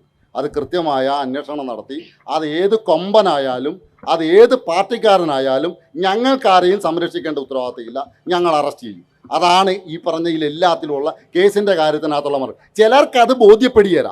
അതെന്നാണെന്നറിയാമോ? അത് ചിലർ വേറെ ചില താല്പര്യങ്ങളുടെ പേരിലൂടെ വന്നിരിക്കുന്നതുകൊണ്ടാണ്. അതുകൊണ്ട് അവിടെ ആ വിഷയം നിർത്താം. പിന്നെ രണ്ടാമത്തൊരു കാര്യം, ഇവിടെ വൈക്കം മുനിസിപ്പാലിറ്റിയുടെ 11-ാം വാർഡ് CPM അല്ല ഭരിക്കുന്നതെന്ന് കരുതിക്കോ, കൗൺസിലർ കോൺഗ്രസും അല്ലാന്ന് കരുതിക്കോ, BJP അല്ലാന്ന് കരുതിക്കോ. അവിടെ ഒരു വാർഡ് സഭ കൂടി. എന്തിനാണെന്നറിയാവോ? ഈ ഡബിൾ ചേംബർ ഇൻസുലേറ്ററുമായി ബന്ധപ്പെടുത്തിയിട്ടുള്ള ഒരു സ്പെഷ്യൽ കൗൺസിൽ അവിടുത്തെ ആളുകൾ എല്ലാവരും കൂടി ഒപ്പിട്ട് കൊടുത്തിട്ട് കൂടിയതാണ്. ആ കൗൺസിലിൻ്റെ ആ വാർഡ് സഭ കൂടിയപ്പോൾ നഗരസഭയുടെ ചെയർപേഴ്സണിന് തിരുവനന്തപുരത്ത് മന്ത്രി വക സമ്മർശം അതിനുവേണ്ടി അങ്ങോട്ട് പോയി. വൈസ് ചെയർമാന് കളക്ടർ വക മീറ്റിങ്ങിന് അങ്ങോട്ട് പോയി. ഇവിടുത്തെ BJPയുടെ കൗൺസിലർമാർക്ക് മറ്റ് ചില ഇൻഡിപെൻഡൻറ്റ് മീറ്റിങ്ങുകൾ ഉണ്ടായിരുന്നു, അവർ ആ വഴിക്കും പോയി. എന്നിട്ട് ആ വാർഡ് സഭ അരികാണ്ടേനെ ഒരു പ്രമേയം പാസ്സാക്കി. അതിൻ്റെ അധ്യക്ഷ CPMൻ്റെ കൗൺസിലർ, അതിനകത്ത് മറ്റുള്ള അഭിപ്രായം പറഞ്ഞവർ CPMൻ്റെ ആളുകൾ, അവിടെ LDF കൗൺസിലർമാർ ബാക്കിയുള്ളവർ പങ്കെടുക്കുന്നു. അന്നേരം ആ വാർഡ് സഭ തീരുമാനം നടപ്പിലാക്കാൻ തീരുമാനിക്കുന്നു. എന്നിട്ടിപ്പോൾ വരിക, ഞങ്ങളിവിടെ സമരം നടത്തി. ഇവിടെ ഈ നഗരത്തിലൂടെ മനുഷ്യന് നടക്കാൻ കഴിയില്ല, പേപ്പട്ടി ശല്യം. എന്തുമാത്രം പട്ടിയാണ് ഇവിടെ മനുഷ്യരെ കടിക്കുന്നത്. ആ പട്ടി കടിക്കുന്നതിനെതിരെ ഒരു സമരം നടത്തിക്കൂടായിരുന്നു? നിങ്ങളുടെ ആളുകളെയെല്ലാം കടിച്ചല്ലോ, ഇവിടുത്തെ ആളുകളെയെല്ലാം കടിച്ചല്ലോ. ഈ പട്ടി കടിച്ച ആളുകളെ, പട്ടികളുടെ ആഴ്ചകൾക്ക് മരുന്ന് കൊടുക്കണ്ടേ? ബഹുമാനപ്പെട്ട സന്ധ്യയെ കടിച്ചിട്ടില്ലായിരിക്കാം, പക്ഷെ ബാക്കിയുള്ളവർക്ക് കടിച്ചിട്ടുള്ളവർ അവിടെ ഇരുന്നോട്ടെ. അതുകൊണ്ട് സന്ധ്യ അവിടെ ഇരിക്കും. പട്ടി കടിച്ചത് പോലും കാണാൻ മേലാത്ത നിൽക്കുന്ന ഒരു സ്ഥിതി, അതാണ് ഇതിനകത്തുള്ള. പേരെടുത്ത് അറിയാവുന്ന ബഹുമാനപ്പെട്ട സന്ധ്യനെ വിളിക്കുന്നതിൽ എന്താ കുഴപ്പം? ബഹുമാനപ്പെട്ട ചെയർപേഴ്സണോടാണ്. അതായത് അതിനു മുൻപ് ആദ്യമേ ഒരു കാര്യം സൂചിപ്പിക്കാനുള്ളത്, ഭാരതീയ ജനതാ പാർട്ടിയെ സംബന്ധിച്ച് വൈക്കം നഗരസഭയിൽ നടക്കുന്ന അഴിമതികൾക്കെതിരെ വിജിലൻസിന് കേസ് കൊടുക്കുന്നുണ്ടോ ഇല്ലയോ എന്നുള്ളത് ഇടതുപക്ഷത്തെ ബോധ്യപ്പെടുത്തേണ്ട ഒരു കാര്യമില്ല എന്ന് ആദ്യമായിട്ട് പറയാൻ ആഗ്രഹിക്കുന്നു. വേണ്ട, സമൂഹത്തെ ബോധ്യപ്പെടുത്തിയാൽ മതി. ഈ സമൂഹത്തെ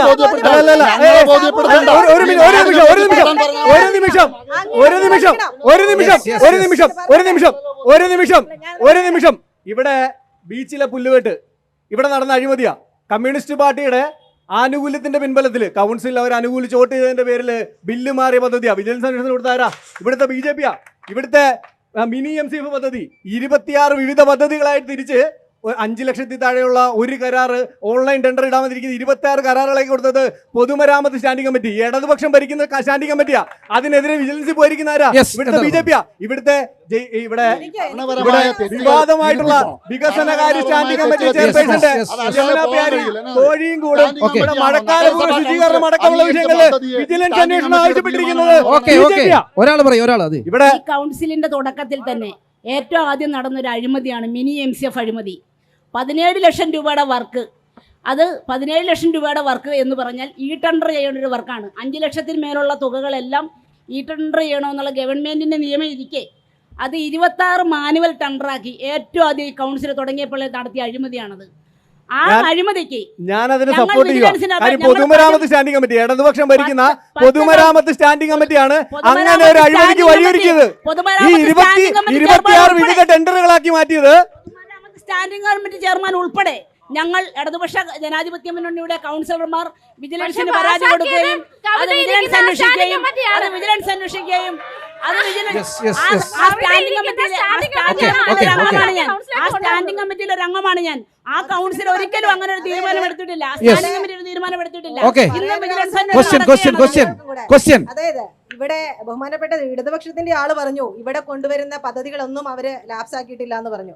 പക്ഷെ ബഹുമാനപ്പെട്ട ചെയർപേഴ്സൺ, എന്തുകൊണ്ടാണ് ഇവിടെ വന്ന കരിയർ ഗൈഡൻസ് സെന്റർ ഒരുപാട് യുവാക്കൾക്ക് പ്രയോജനപ്രദമാകുമായിരുന്ന ഒരു കരിയർ ഗൈഡൻസ് സെന്റർ എന്തുകൊണ്ടാണ് നമ്മൾ നഷ്ടപ്പെടുത്തിയത്, മറ്റൊരു പഞ്ചായത്തിലേക്ക് പോകാൻ കാരണം? മറ്റത് അവിടെ കൊണ്ടുവരാൻ ഉദ്ദേശിച്ചിരുന്ന ഒരു ITI സെൻറ്റർ, എത്രയോ പാവപ്പെട്ട കുട്ടികൾക്ക് പഠിക്കാൻ വിദ്യാഭ്യാസത്തിന് ഉതകുന്ന ഒരു പദ്ധതി ഉണ്ടായിരുന്നു. അതെന്തുകൊണ്ടാണ് പോയത്? മറ്റൊന്ന്, അമൃത് ഇപ്പോൾ റോഡുകളുടെ മെയിൻ്റനൻസിനെ കുറിച്ച് അങ്ങ് പറയുമ്പോൾ അമൃത് പദ്ധതിയായിട്ട് ബന്ധപ്പെട്ട എഗ്രിമെൻറ്റിൽ ആദ്യമേ തന്നെ പറയുന്നുണ്ട് ഇതിൻ്റെ കണക്ഷൻ കൊടുക്കുന്നതിനോടൊപ്പം തന്നെ മെയിൻ്റനൻസ് വർക്കുകളും ചെയ്തു പോകണമെന്ന് പറയുമ്പോഴും പല റോഡുകളും വലിയ ശോചനീയമായ അവസ്ഥയിലാണ്. അത് സമയബന്ധിതമായിട്ട് പൂർത്തിയാക്കാനായിട്ട് അവരോട് ആവശ്യപ്പെടാനായിട്ട് ബഹുമാനപ്പെട്ട ചെയർപേഴ്സൺ ഇതുവരെ കഴിഞ്ഞിട്ടില്ല. മറ്റൊന്ന്, ഈ ഇവിടുത്തെ പാവപ്പെട്ട പട്ടികജാതിക്കാരനെയും പട്ടികജാതി ജനവിഭാഗങ്ങളെയും പിന്നോക്ക ആൾക്കാരെയും കുറിച്ച് വലിയ രീതിയിൽ സംസാരിക്കുമ്പോഴും ഒന്ന് സൂചിപ്പിക്കാനുള്ളത്, ഇവിടെ ഡബിൾ ചേംബർ ഇൻസിനറേറ്റർ സ്ഥാപിക്കുന്നില്ല, ചെമ്പ പഞ്ചായത്തിലേക്ക് മാറ്റി എന്ന് പറയുമ്പോഴും പിന്നെ എന്തുകൊണ്ടാണ് ഇവിടെ ഇടതുപക്ഷത്തിൻ്റെ ആൾ ഭരിക്കുന്ന പൊതുമരാമത്ത് സ്റ്റാൻഡിംഗ് കമ്മിറ്റിയിൽ നിന്നും നമുക്ക് കിട്ടുന്ന പല പദ്ധതികളും 2026 കാലഘട്ടത്തിലേക്കുള്ള പദ്ധതികൾ എന്തുകൊണ്ടാണ് DPCയുടെ അംഗീകാരം ലഭിക്കാത്തത് എന്നുകൂടെ വ്യക്തമാക്കിയാൽ കൊള്ളാം. ഡബിൾ ചേംബർ ഇൻസുലേറ്ററിൻ്റെ കാര്യത്തിൽ നമ്മൾ അത് പദ്ധതി വെക്കാതിരുന്നതുകൊണ്ട് കുറേ നാൾ നമുക്ക് പദ്ധതി നടപ്പിലായില്ല. പക്ഷേ ഈ പറയട്ടെ, അത് കഴിഞ്ഞ് ഇപ്പോൾ എല്ലാ പദ്ധതിയും പാസ്സാക്കി തന്നിട്ടുള്ളതാണ്. ഇവിടെ ഒരു കാര്യം ഒന്ന് സൂചിപ്പിച്ചോട്ടെ. ഇപ്പം മിനി MCFനെ കുറിച്ച് പറഞ്ഞു, മിനി MCFിൽ അഴിമതി പറഞ്ഞു. ഇപ്പം ഇദ്ദേഹം പറഞ്ഞ ഇടതുപക്ഷ സ്റ്റാൻഡിംഗ് കമ്മിറ്റിയിലെ അംഗങ്ങളാണ്. 26/21 കൗൺസിൽ ഈ സ്റ്റാൻഡിംഗ് കമ്മിറ്റി എടുത്ത തീരുമാനം എൻ്റെ പ്രിയപ്പെട്ട സ്നേഹിതൻ മഹേഷും ലേഖയും അടക്കമുള്ള കൗൺസിൽ അംഗങ്ങൾ ഐക്യകണ്ഠേനയാണ് പാസ്സാക്കിയിരിക്കുന്നത്. അല്ലാണ്ട് അവിടെയൊന്നും ഈ ഒരു standing committee മാത്രമായിട്ടല്ല, council ഐക്യകണ്ഠേന പാസ്സാക്കിയതാണ്.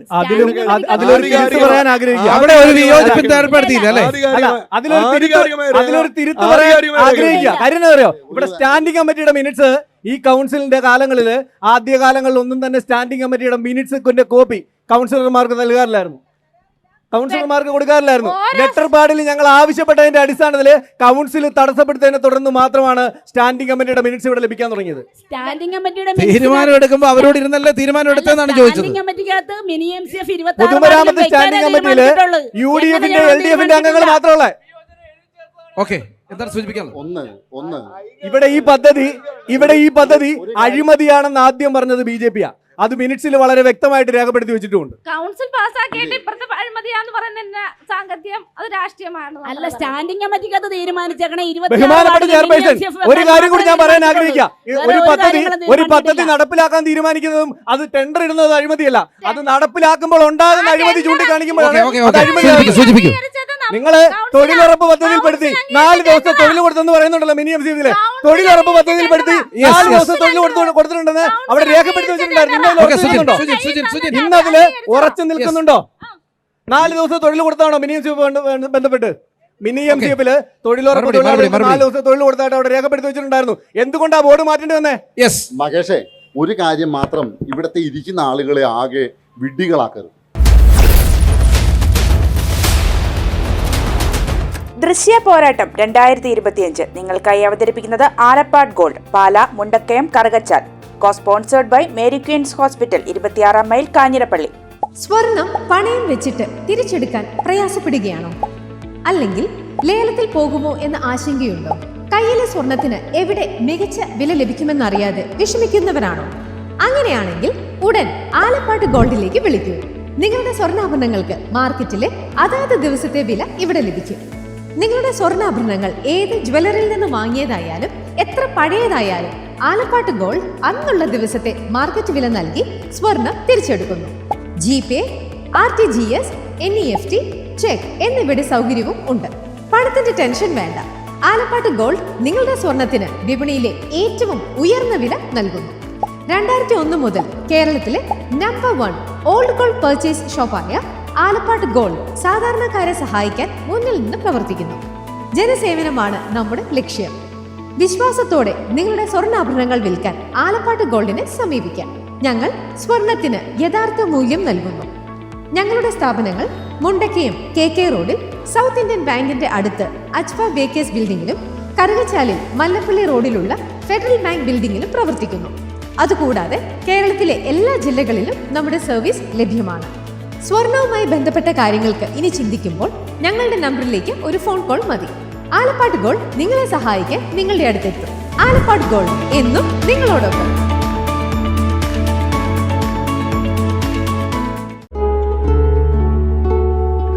Mother soothes, Mother cares, Mother protects, Mother finds always reason to smile. Mother stands up for you for everything.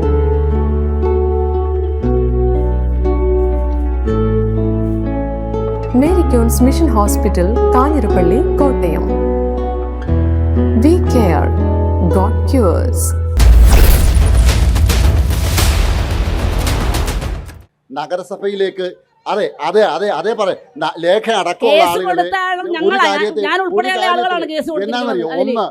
ഒന്നാമത്തെ കാര്യം രേഖയുണ്ട് അതില്. ഒന്നാമത്തെ കാര്യം നഗരസഭാ കൗൺസിലറാകാൻ ജനങ്ങൾ പറഞ്ഞയക്കുമ്പോൾ അവരാദ്യം മനസ്സിലാക്കേണ്ട ഒരു പാഠമുണ്ട്. ആ പഞ്ചായത്ത് രാജിനെ അടിസ്ഥാനപ്പെടുത്തിയാണ് ആ പഞ്ചായത്ത് ഭരിക്കേണ്ടതെന്ന്. ആ പഞ്ചായത്ത് രാജിൽ ഏതെങ്കിലും ഭരണഘടനാപരമായി സ്റ്റാൻഡിങ് കൗൺസിലിൻ്റെ മേലിൽ ഏതെങ്കിലും ഒരു അജണ്ട വെക്കുന്നുണ്ടെങ്കിൽ അതിൻ്റെ പ്രോട്ടോകോൾ എന്താണെന്ന് മനസ്സിലാക്കണം. എന്നിട്ട് അതിന് മനസ്സിലായില്ലെങ്കിൽ വ്യക്തമായി എണീറ്റ് നിന്ന് ചോദിക്കണം. എനിക്ക് ഇന്ന സ്റ്റാൻഡിങ് കമ്മിറ്റി തീരുമാനം മനസ്സിലായിട്ടില്ല, വായിക്കണമെന്ന് പറയണം. അത് വായിച്ചിട്ടില്ല, അത് അംഗീകരിച്ചില്ല, അത് നിങ്ങൾ അംഗീകരിച്ചു. ഒന്നാമത്തെ തെറ്റ്. ഈ നഗരസഭാ കൗൺസിൽ ഒന്നാകെ നിന്നുകൊണ്ടാണ് അത്തരത്തിലുള്ള പ്രവർത്തനം ചെയ്തത്. അതിനുതകുന്ന തരത്തിൽ അഴിമതിക്ക് കൂട്ടുനിൽക്കുന്ന തരത്തിൽ ചില ഉദ്യോഗസ്ഥ പ്രമാണികളും നഗരസഭയുടെ ഭരണകൂടവും നിന്നു എന്നതാണ് വസ്തുത. ആ വസ്തുതയ്ക്കെതിരെയാണ് CPIM സമരത്തിലേക്ക് ഇറങ്ങിയത്. സമരം മാത്രമല്ല, ഈ രാജ്യത്തെ ജനാധിപത്യപരമായ നീതിപരമായ കോടതികളെ സമീപിക്കണം എന്ന് ഞങ്ങൾ തീരുമാനിച്ചു. അതിൻ്റെ പേരിലാണ് വിജിലൻസിന് ഞങ്ങൾ പരാതി കൊടുത്തത്. നഗരസഭയിലെ ഞങ്ങളുടെ കൗൺസിലർമാരായ ഈ പറയുന്ന ഇടതുപക്ഷ കൗൺസിലർമാരായ 9 പേരും ഒപ്പിട്ട് ഞങ്ങൾ അന്നേരം തന്നെ ഞങ്ങളുടെ വിയോജനക്കുറിപ്പ് ഞങ്ങൾക്ക് ബോധ്യമായപ്പോൾ തന്നെ രേഖപ്പെടുത്തുകയും ആ വിയോജനക്കുറിപ്പ് നഗരസഭ ഡയറക്ടറേറ്റിലേക്ക് അയപ്പിക്കുകയും ചെയ്ത പാർട്ടിയാണ് ഇടതുപക്ഷ ജനാധിപത്യ മുന്നണി. വെറുതെ തെറ്റിദ്ധാരണജനകമായി ഇടതുപക്ഷത്തിന് മേലിൽ ഇത്തരം അഴിമതി ഞങ്ങളാണ് ആദ്യം എന്ത് കാര്യം ആദ്യം കണ്ടുപിടിച്ചാൽ അവസാനം കണ്ടുപിടിച്ചാൽ കള്ളനെ പിടിക്കണം. അല്ലാണ്ട് അത് പറഞ്ഞുകൊണ്ടിരുന്ന ഇവിടെ ഏറ്റവും കൂടുതൽ സംസാരിക്കുന്ന ഇവിടുത്തെ ഇടത് വലത് കക്ഷികളാണ്. അപ്പം എനിക്കൊരു അവസരം തരണം. ഇതില് വളരെ വളരെ കൗതുകകരമായ സംഗതികൾ ഇപ്പൊ ഇവിടെ പഞ്ചായത്ത് രാജിനെ അടിസ്ഥാനമാക്കി ചെയ്യുന്ന പല കാര്യങ്ങളെ കുറിച്ച് പറഞ്ഞതുകൊണ്ടാണ്. ഇവിടെ മുല്ലപ്പെരിയാർ ഡാം കഴിഞ്ഞാൽ ഏറ്റവും കൂടുതൽ വർഷക്കാലത്തേക്കുള്ള കരാർ കൊടുത്തിരിക്കുന്ന വൈക്കം നഗരസഭയായിരിക്കും. 99 വർഷക്കാലത്തേക്ക് പരസ്യ കരാറുകൾ കൊടുത്തിരിക്കുന്ന ഒരു നഗരസഭ വൈക്കം നഗരസഭ. ഏത് പഞ്ചായത്ത് രാജിന്റെ അടിസ്ഥാനത്തിലാണ് ഇതിന് കൂട്ടു നിൽക്കുന്ന ആരാ? ഇവിടെ മുൻ ചെയർമാനായിരുന്നയാൾക്ക് കെട്ടിട നികുതി ഇളവ് ചെയ്ത് കൊടുത്തത്. എൻ്റെ മുമ്പിൽ നിൽക്കുന്ന ഏതെങ്കിലും ഒരാൾക്ക് 1 രൂപയുടെ ഇളവ് വൈക്കം നഗരസഭയിൽ നിന്ന് കിട്ടിയിട്ടുണ്ടോ? മുൻ ചെയർമാൻ കിട്ടിയത് കെട്ടിട നികുതിയിൽ 10,000 കണക്കിന് രൂപയുടെ ഇളവ് ചെയ്ത് കൊടുത്തത് ഇവിടെയുള്ള ഇടതുപക്ഷക്കാരനും വലതുപക്ഷക്കാരനും അറിഞ്ഞുകൊണ്ട്. ഇത് എന്ത് പഞ്ചായത്ത് രാജിനെ അടിസ്ഥാനപ്പെടുത്തിയ? ഇവിടെ 5 ലക്ഷത്തിന് മേളിലുള്ള ടെൻഡറുകൾ ഈ ടെൻഡറാക്കി വിളിക്കണമെന്ന് ബഹുമാനപ്പെട്ട കൗൺസിലർ സൂചിപ്പിക്കുകയുണ്ടായി. അത് ഏത് പഞ്ചായത്ത് രാജിനെ അടിസ്ഥാനമാക്കിയിട്ടാ 26 ടെൻഡറുകളാക്കി വിഭജിച്ച് കൊടുത്തത്? ബഹുമാനപ്പെട്ട മഹേഷ് BJPയുടെ മണ്ഡലം നേതാവാണ്. BJP പ്രതിനിധാനം ചെയ്യുന്ന നഗരസഭയുടെ കൗൺസിലറാണ്. ബഹുമാനപ്പെട്ട കൗൺസിലറോട് എനിക്ക് വിനീതമായി വീണ്ടും അഭ്യർത്ഥിക്കാനുള്ളത്, ഇങ്ങനെയെല്ലാം ആരെങ്കിലുമൊക്കെ ചെയ്തിട്ടുണ്ടെങ്കിൽ അങ്ങയുടെ അധികാരം ഉപയോഗിച്ച് നടപടി സ്വീകരിക്കണം. അതാണ് പഞ്ചായത്ത് രാജ് ചെയ്തിരുന്നത്. പഞ്ചായത്ത്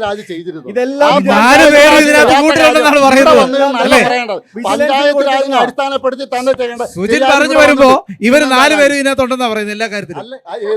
ആര് 4 പേര്? പിന്നെ തർക്കം എന്തായിരിക്കും? അല്ല അതിനകത്ത് ഇടതുപക്ഷത്തിന്റെ കൗൺസിലിൽ കവിത കൃത്യമായി എല്ലാ കാര്യത്തിലും വിയോജനക്കുറിപ്പ് കൊടുത്തിട്ടുണ്ട്. ആ വിയോജനക്കുറിപ്പ് കൊടുത്തതിന്റെ എല്ലാം തെളിവ് ഞങ്ങൾ ഈ നാട്ടിൽ വെക്കാൻ തയ്യാറാ. ഒരു തർക്കവും ഇല്ല.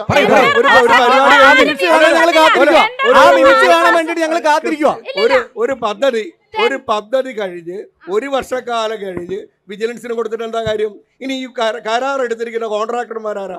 അതും ഇടതുപക്ഷ സഹയാത്രികർ. CPIയുടെ ബ്രാഞ്ച് സെക്രട്ടറി, അയാൾ സഹകരണ ബാങ്ക് ജീവനക്കാരൻ. നാണമുണ്ടായി പറയാൻ 1 വർഷക്കാലം കഴിഞ്ഞിട്ട് പരാതി. ഇത് ആരെ നിങ്ങൾ ആരെ ബോധിപ്പിക്കാൻ? 1 വർഷക്കാലം കഴിഞ്ഞിട്ട് പരാതി നാണം വേണം. പഞ്ചായത്ത് രാജ് മുനിസിപ്പൽ ആക്ട് ആളുകൾ മാറുന്നു. മുനിസിപ്പൽ ആക്ടിന് വിരുദ്ധമായിട്ടാണ് നടപടി സ്വീകരിക്കേണ്ടത്. ബഹുമാനപ്പെട്ട ഇടതുപക്ഷത്തിന്റെ ടെൻഡർ പാസാക്കിയപ്പോൾ ഒരാളും വിയോജനം വെച്ചിട്ടില്ല. അത് BJPയും വെച്ചിട്ടില്ല. അങ്ങനെ അങ്ങ് പോകാം.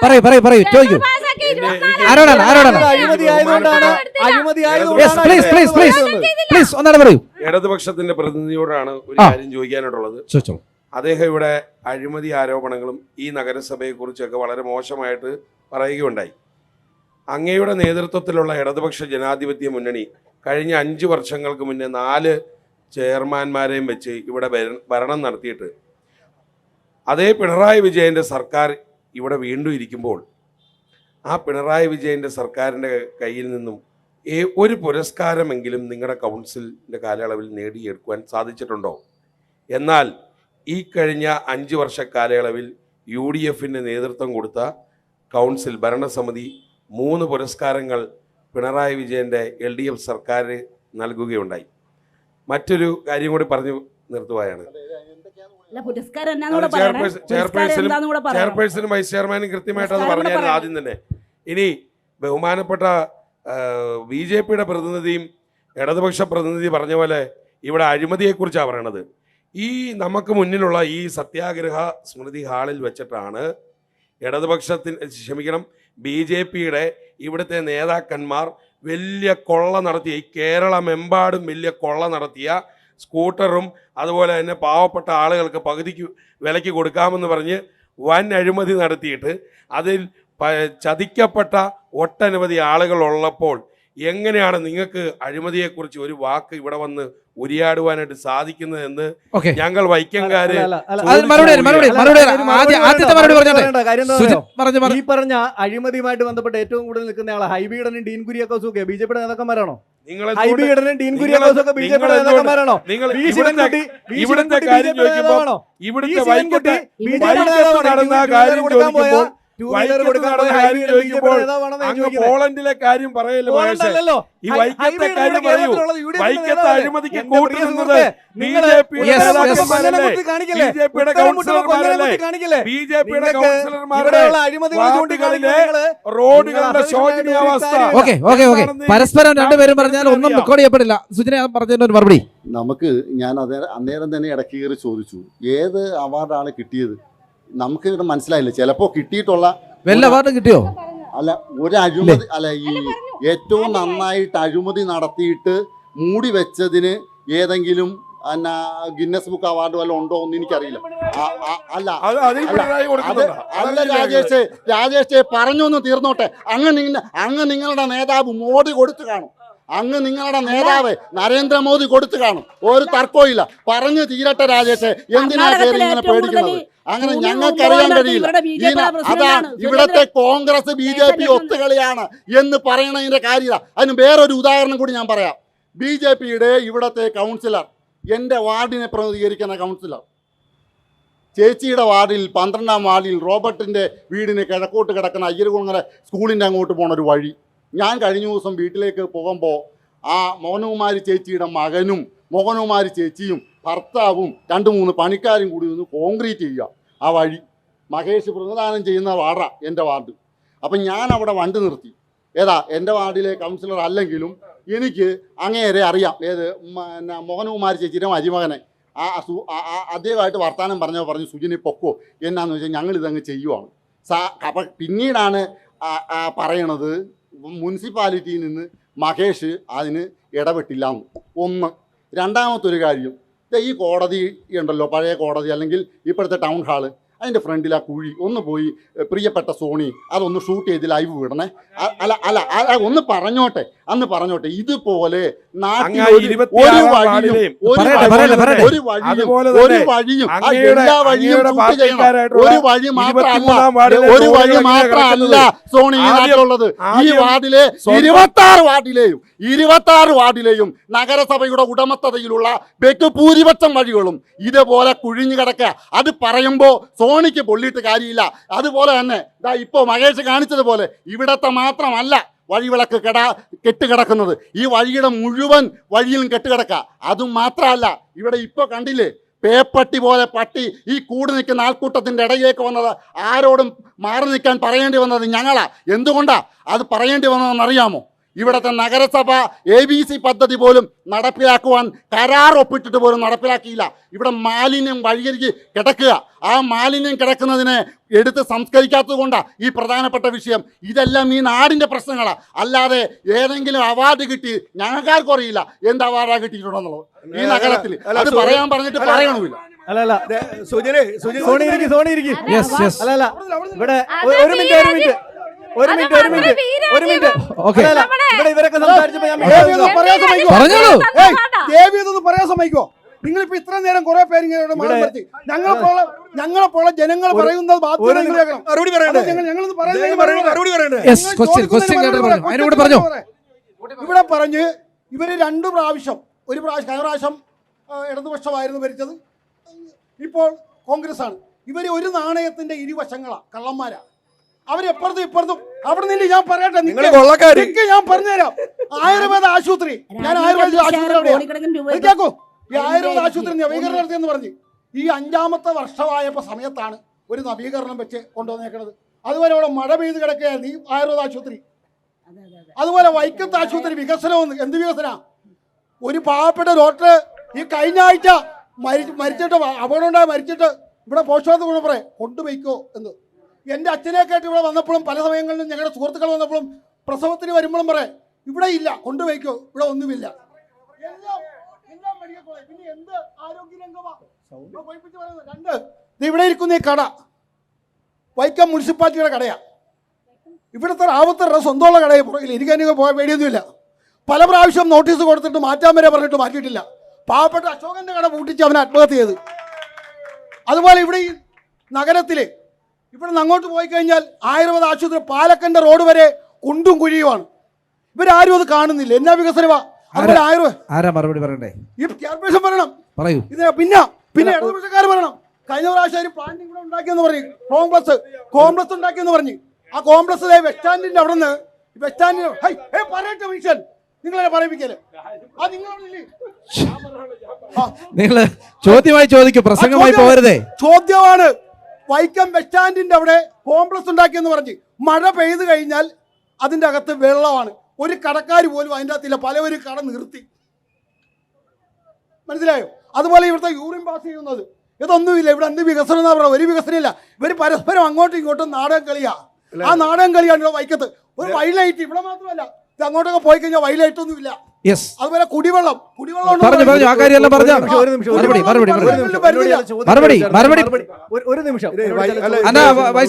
ഇദ്ദേഹം വൈക്കത്തല്ല ജീവിക്കുന്നതാണ് എനിക്ക് തോന്നുന്നത്. ഇദ്ദേഹം വൈക്കത്തല്ല ജീവിക്കുന്നത്. 4 BJP-യുടെ കൗൺസിലർമാര് 4 BJP-യുടെ കൗൺസിലർമാർ ഇവിടെ ഉണ്ട്. അവരുടെ വാർഡ് ലൈറ്റ് തെളിയുന്നുണ്ടോ? അവരുടെ വാർഡിൽ റോഡുകൾ ഇന്ത്യ ഗവൺമെന്റ് നിങ്ങൾക്ക് നേരിട്ട് പൈസ തന്നതാണോ? അല്ലല്ലോ. ഞങ്ങൾ കൈകളിൽ നിന്ന് വളം മുടക്കിയിട്ടാണെങ്കിലും അവിടെ വെളിച്ചമുണ്ടോ നോക്കിയാൽ മതി. ഒരു കാര്യം കൂടി പറയാം. ഈ കൗൺസിൽ പ്ലീസ് ലേഖ, ഈ കൗൺസിൽ വരുമ്പോ ഞാനൊന്ന് പറഞ്ഞോട്ടെ. ഈ കൗൺസിൽ വരുമ്പോൾ 2 കോടി രൂപ തെരുവ് വിളക്കുകളുടെ പണം ഇലക്ട്രിസിറ്റി ബോർഡ് കൊടുക്കാനുണ്ടായിരുന്നു. കുടിശ്ശികയായിരുന്നു. പത്രം മുഴുവൻ, വാർത്താമാധ്യമങ്ങളിൽ മുഴുവൻ വന്നു. ഈ കൗൺസിലാണ് 2 കോടി രൂപയും ഞങ്ങൾ കൊടുത്തു. ഒരു തെരുവ് വിളക്കെങ്കിലും ഒരു ദിവസമെങ്കിലും വൈക്കത്ത് നഗരസഭയിൽ ഫീസ് ഊരിയിട്ടുണ്ടോ? ഈ കൗൺസിൽ ചെയ്താണ്. ഇതിനകത്ത് ഞാൻ ഒരു കാര്യം കൂടി പറഞ്ഞോട്ടെ. ഇവിടെ ഈ കൗൺസിൽ ഞങ്ങൾ പറയാന്ന്, നിങ്ങൾ അസഹിഷ്ണുള്ള. ഇവിടെ ഒരു യൂറിൻ ഷെഡ് ഉണ്ടായിരുന്നോ? ഈ നഗരത്തിൽ ഉണ്ടായിരുന്നോ? ഇന്ന് ഈ നഗരത്തിൽ ഞാൻ ഒരു സാമാന്യ മര്യാദയാണ്. ഈ നഗരത്തിൽ ഒരു യൂറിൻ ഷെഡെങ്കിലും ഉണ്ടായിരുന്നോ? ഇന്ന് നഗരത്തിൽ എവിടെ യൂറിൻ ഷെഡ് ഇല്ലാത്തത്? എവിടെ ഇല്ലാത്തത്? നിങ്ങൾ പറ. നാണം വേണം, കുറച്ചുകൂടെ നാണം വേണം നിങ്ങൾക്ക്. നിങ്ങൾ എന്തിനാ ഒരു കാര്യം കൂടി ഞാൻ പറഞ്ഞോട്ടെ. എന്തിനാ അവാർഡ് കിട്ടിയെന്ന് 2 കൂട്ടരും ചോദിച്ചു. എന്തിനാ അവാർഡ് കിട്ടിയെന്ന് ചോദിച്ചു. ഞാനൊന്ന് പറഞ്ഞോട്ടെ ആശാനെ, ഞാൻ എന്തിനാ അവാർഡ് കിട്ടിയെന്ന് ഞാനൊന്ന് പറഞ്ഞോട്ടെ. കേരളത്തിലെ ഇടതുപക്ഷ ജനാധിപത്യ മുന്നണി ഗവൺമെന്റ് ഈ കൗൺസിലിന് പിണറായി വിജയന്റെ നേതൃത്വത്തിലുള്ള ഈ കൗൺസിൽ കോട്ടയം ജില്ലയിൽ നമുക്ക് കിട്ടിയിരിക്കുന്ന പദ്ധതി പണം ഒന്നാമതായി ചെലവഴിച്ച പദ്ധതി പണത്തിന് 3 പ്രാവശ്യം അത് തന്നു. അയ്യങ്കാളി തൊഴിലുറപ്പ് പദ്ധതിയിൽ കേരളത്തിൽ ഈ വൈക്കം നഗരസഭ 3 പ്രാവശ്യം അടുപ്പിച്ച് 3ാം സ്ഥാനത്ത് വന്നു. എത്രയാണ് കിട്ടിയെന്നറിയോ? നിങ്ങൾ ഈ 9,88,12,033 രൂപ കിട്ടി. 9,81,17,017 ഈ 17,043 രൂപയും തൊഴിലാളികൾക്ക് കൂലി കൊടുത്തു. ക്ഷീര കർഷകർക്ക് നൽകിയത് 78,59,278 രൂപ. PMAY വീടുകൾക്ക് നൽകിയത് 57,97,256 രൂപ. ഇത്തരം മികച്ച പ്രകടനം നടത്തിയതിനാണ് അവാർഡ് കിട്ടിയത്. അല്ലാണ്ട് മോദി ഇവിടുത്തെ കൗൺസിലർമാർക്ക് 4 പേർക്കും കൊടുത്ത നിങ്ങളുടെ പാർട്ടി കൊടുത്ത പോലെ അല്ല. ഇത് കൃത്യമായി ജനങ്ങൾക്ക് നൽകിയ പണം കൊടുത്താണ്. അല്ല 2 കൂട്ടർക്ക് അവസരം കൊടുത്തല്ലേ? ഞാൻ കൂടി സംസാരിക്കട്ടെ. ഞങ്ങൾക്ക് സംസാരിക്കാൻ അവസരം വേണ്ടേ? ഇവിടെ വൈസ് ചെയർമാൻ ഇവിടെ സൂചിപ്പിച്ചല്ലേ, ഇവിടെ അയ്യങ്കാളി നഗര തൊഴിലുറപ്പ് പദ്ധതി, ആ നഗര തൊഴിലുറപ്പ് പദ്ധതിയിൽപ്പെട്ട അമ്മമാർക്ക് കൂലി കൊടുക്കാൻ വേണ്ടിയിട്ട് ഭാരതീയ ജനതാ പാർട്ടി ഇവിടെ സമരം ചെയ്ത് MLA തടഞ്ഞു വെക്കേണ്ടി വന്നു. 1 വർഷം കഴിഞ്ഞിട്ട് അവർക്ക് കൂലി കിട്ടിയത്. ഇവിടെ ക്ഷീരകർഷകരുടെ കാര്യം പറഞ്ഞില്ലേ, ക്ഷീരകർഷകർക്ക് തൊഴിലുറപ്പ് പദ്ധതിയിലുള്ള കൂലി കൊടുക്കാൻ വേണ്ടിയിട്ട് ഈ വർഷം സാധിച്ചിട്ടുണ്ടോ? ഇവിടെ പാവപ്പെട്ട ക്ഷീരകർഷകരുടെ എത്ര പേരുടെ തുക പിടിച്ചു വെച്ചിരിക്കുന്നത്? മുഴുവൻ ആളുകളുടെയും കൊടുത്തിട്ടുണ്ടോ? ഞങ്ങൾ അന്വേഷിച്ചിട്ട് തന്നെ പറയുന്നത് ഇവിടെ ഈ നാട്ടിൽ ഇവിടെ റോഡുകളുടെ കാര്യം പറഞ്ഞു. ഈ ആർട്രാക്കിൽ 100 കിലോമീറ്റർ റോഡ് കാണാതായത് ഇവിടെ പൊതുമരാമത്ത് സ്റ്റാൻഡിംഗ് കമ്മിറ്റിയുടെ നേതൃത്വത്തിൽ റോഡ് ട്രാക്കിംഗ് പദ്ധതി നടത്തി. ആ ട്രാക്കിൽ 100 കിലോമീറ്റർ റോഡാണ് മിസ്സിംഗ് ആയിരുന്നേ. 100 കിലോമീറ്റർ റോഡ് ഇല്ലാത്തതിനെ തുടർന്ന് ഇവിടെ DPCയിൽ പദ്ധതിക്ക് പണം വയ്ക്കാൻ സാധിക്കാതെ വന്നത്. അതുകൊണ്ട് ഇവിടുത്തെ റോഡ് പണി അങ്ങനെ മുടങ്ങിയ പണി BJP ഇടപെട്ട് നടത്തുന്നത്. ഞങ്ങൾ റോഡുകൾ നവീകരിക്കുന്നതിൽ ഇവിടെ ആർക്കാണ് ഇവിടെ BJP ചെയ്യാനേ? ഇപ്പം ഞങ്ങൾക്ക് ചോദിക്കാനുള്ളത് കോൺഗ്രസ് BJP കാരോടാണ്. ഇപ്പം നമ്മുടെ കേരളോത്സവം നമ്മൾ പുറത്തെ കാര്യങ്ങളൊന്നും നമ്മൾ ചർച്ച ചെയ്യേണ്ട, നമ്മൾ ഇവിടുത്തെ കാര്യങ്ങളൊന്നും ചർച്ച ചെയ്താൽ പോലും ഇവിടുത്തെ കേരളോത്സവം നമ്മൾ കഴിഞ്ഞ ദിവസം മാറ്റിവെച്ചതിൻ്റെ കാരണം ഇവിടെ കളിക്കാൻ ആൾക്കാരില്ല. എന്താണ് കാരണമെന്ന് ചോദിച്ചപ്പോൾ ഇവിടുത്തെ ക്ലബ്ബുകളെല്ലൊന്നും അറിയിച്ചിട്ടില്ല. ഇത് കോൺഗ്രസ് ആണ് ഇവിടെ ഭരിക്കണമെന്ന് ഇപ്പോഴും. ഇവിടുത്തെ കാര്യങ്ങൾക്ക് ഇവിടെ സംസാരിച്ച് കഴിഞ്ഞ് കഴിഞ്ഞാൽ ക്രിക്കറ്റിന് 2 പേര്, ഫുട്ബോളിന് 4 പേര്, ഇവർക്ക് കാര്യങ്ങൾ നടത്തി വിട്ടാൽ മതി എന്നുള്ള സെറ്റപ്പിൽ ഫണ്ട് മറിക്കാനുള്ള സെറ്റപ്പ് വെച്ചിട്ട് ഇവർ നടത്തിയിട്ട് പബ്ലിക്കിലേക്ക് അറിയിക്കുന്നില്ലെന്നാണ് പറയുന്നത് അല്ലേ? പബ്ലിക്കിലോട്ട് അറിയിക്കാനുള്ള ക്ലബ്ബുകൾ അറിയിക്കാനുള്ള ക്ലബ്ബുകൾ എന്റെ പ്രിയപ്പെട്ട ഞാൻ അതിന്റെ മറുപടിയും പറയാം. സ്റ്റാൻഡിംഗ് കമ്മിറ്റി ആരും അറിയില്ല. സ്പോർട്സ് കൗൺസിൽ കൂടിയോ? ഇല്ല. ക്ലബ്ബുകളെ അറിയിച്ചോ? ഇല്ല. എന്നിട്ട് ക്ലബ്ബുകളെ ബോയ്സിൽ പരിപാടി നടത്തി. ഇവിടുത്തെ ക്ലബ്ബുകളെല്ലാം കൂടെ വന്നിട്ട് ഇവരെ അറിയിക്കാത്തോട് കഴിഞ്ഞോണം സ്റ്റേറ്റ് കളിച്ചവരെ പോലും അറിയിക്കാതെ വന്നിട്ട് ഇവിടെ ഇത് പറഞ്ഞിട്ട് ചെയർപേഴ്സണെ പോലും വിളിച്ചിട്ട് ചെയർപേഴ്സൺ പേഴ്സണൽ കാര്യങ്ങൾക്ക് പോയേക്കോ, എനിക്കൊന്നും അവിടെ വരാൻ പറ്റിയല്ലെന്ന് പറഞ്ഞു. അതിൻ്റെ ഓഡിയോ വരെ നമ്മുടെ കയ്യിലുണ്ട്. അപ്പം അങ്ങനെ പറഞ്ഞിട്ട് ഒരു കോൺഗ്രസ് നേതാക്കൾ പോലും ഇപ്പോൾ ഭരിക്കണ മുനിസിപ്പാലിറ്റിയിലെ ഒരാൾ പോലും വരാതെ ഗിരിജാകുമാരി എന്ന് പറഞ്ഞ BJPയുടെ നേതാവാണ് വിദ്യാഭ്യാസ കൗൺസിൽ എന്ന് പറഞ്ഞു അവിടെ വന്ന് അവർ വന്ന് നമ്മളോട് വിദ്യാഭ്യാസ കൗൺസിലുള്ള ബാക്കി അംഗങ്ങളെല്ലാം ഇടതുപക്ഷക്കാരാണെന്നുള്ളത് മറച്ചു വയ്ക്കൊന്നും വേണ്ട. വെയിറ്റ് അപ്പം അവർ വന്നിട്ട് അവർ അങ്ങനെ നടത്താമെന്നും പറഞ്ഞിട്ട് അവരെ പറഞ്ഞിട്ട് കാര്യങ്ങൾ പറഞ്ഞപ്പോൾ അവർ ചർച്ച ചെയ്തിട്ട് ഇത് ഞങ്ങൾ നടത്തുന്ന കാര്യങ്ങളാണെന്ന് പറഞ്ഞിട്ടാണ് അവർ പോയത്. ബാക്കി കോൺഗ്രസിന് ചെയർപേഴ്സൺ പോലും അവിടെ വന്നിട്ടില്ല. ചെയർപേഴ്സണോട് പറഞ്ഞപ്പോൾ ചെയർപേഴ്സൺ പേഴ്സണൽ കാര്യങ്ങൾക്ക് അവിടെ പോയത്. മറുപടി പറയും ചെയർപേഴ്സൺ. അതിനൊരു മറുപടി പറയേണ്ടതാണ്. നാട്ടിലെ സാധാരണക്കാർക്ക് പങ്കെടുക്കാൻ പറ്റുന്നതാണ് കേരളോത്സവം. പിന്നെ നമ്മുടെ കേരളോത്സവം നടത്തുമ്പോഴത്തേക്കും നമ്മൾ സാധാരണ ചെയ്യുന്നത് പത്രത്തിലും നെറ്റിലും ഒക്കെ ഇടുക. അത് നമ്മൾ കറക്റ്റായിട്ട് ചെയ്തിട്ടുണ്ട്. അല്ലാതെ നമ്മൾ ഇപ്പം ഓരോ കളിക്കാരെയും വിളിച്ച് അറിയിക്കുക. അത് നമ്മളിപ്പോൾ ഏത് കലോത്സവം, ഇപ്പം വൈക്കത്ത് കലോത്സവം നടക്കുക, നേരത്തെ ഉള്ള മത്സരാർത്ഥികളെ എല്ലാവരും വിളിച്ചറിയിക്കുകയല്ല. നമ്മൾ അതിന് പത്രപരസ്യവും അതോടൊപ്പം തന്നെ നെറ്റ് ഉൾപ്പെടെയുള്ള എല്ലാം ചെയ്തിട്ടുണ്ട്.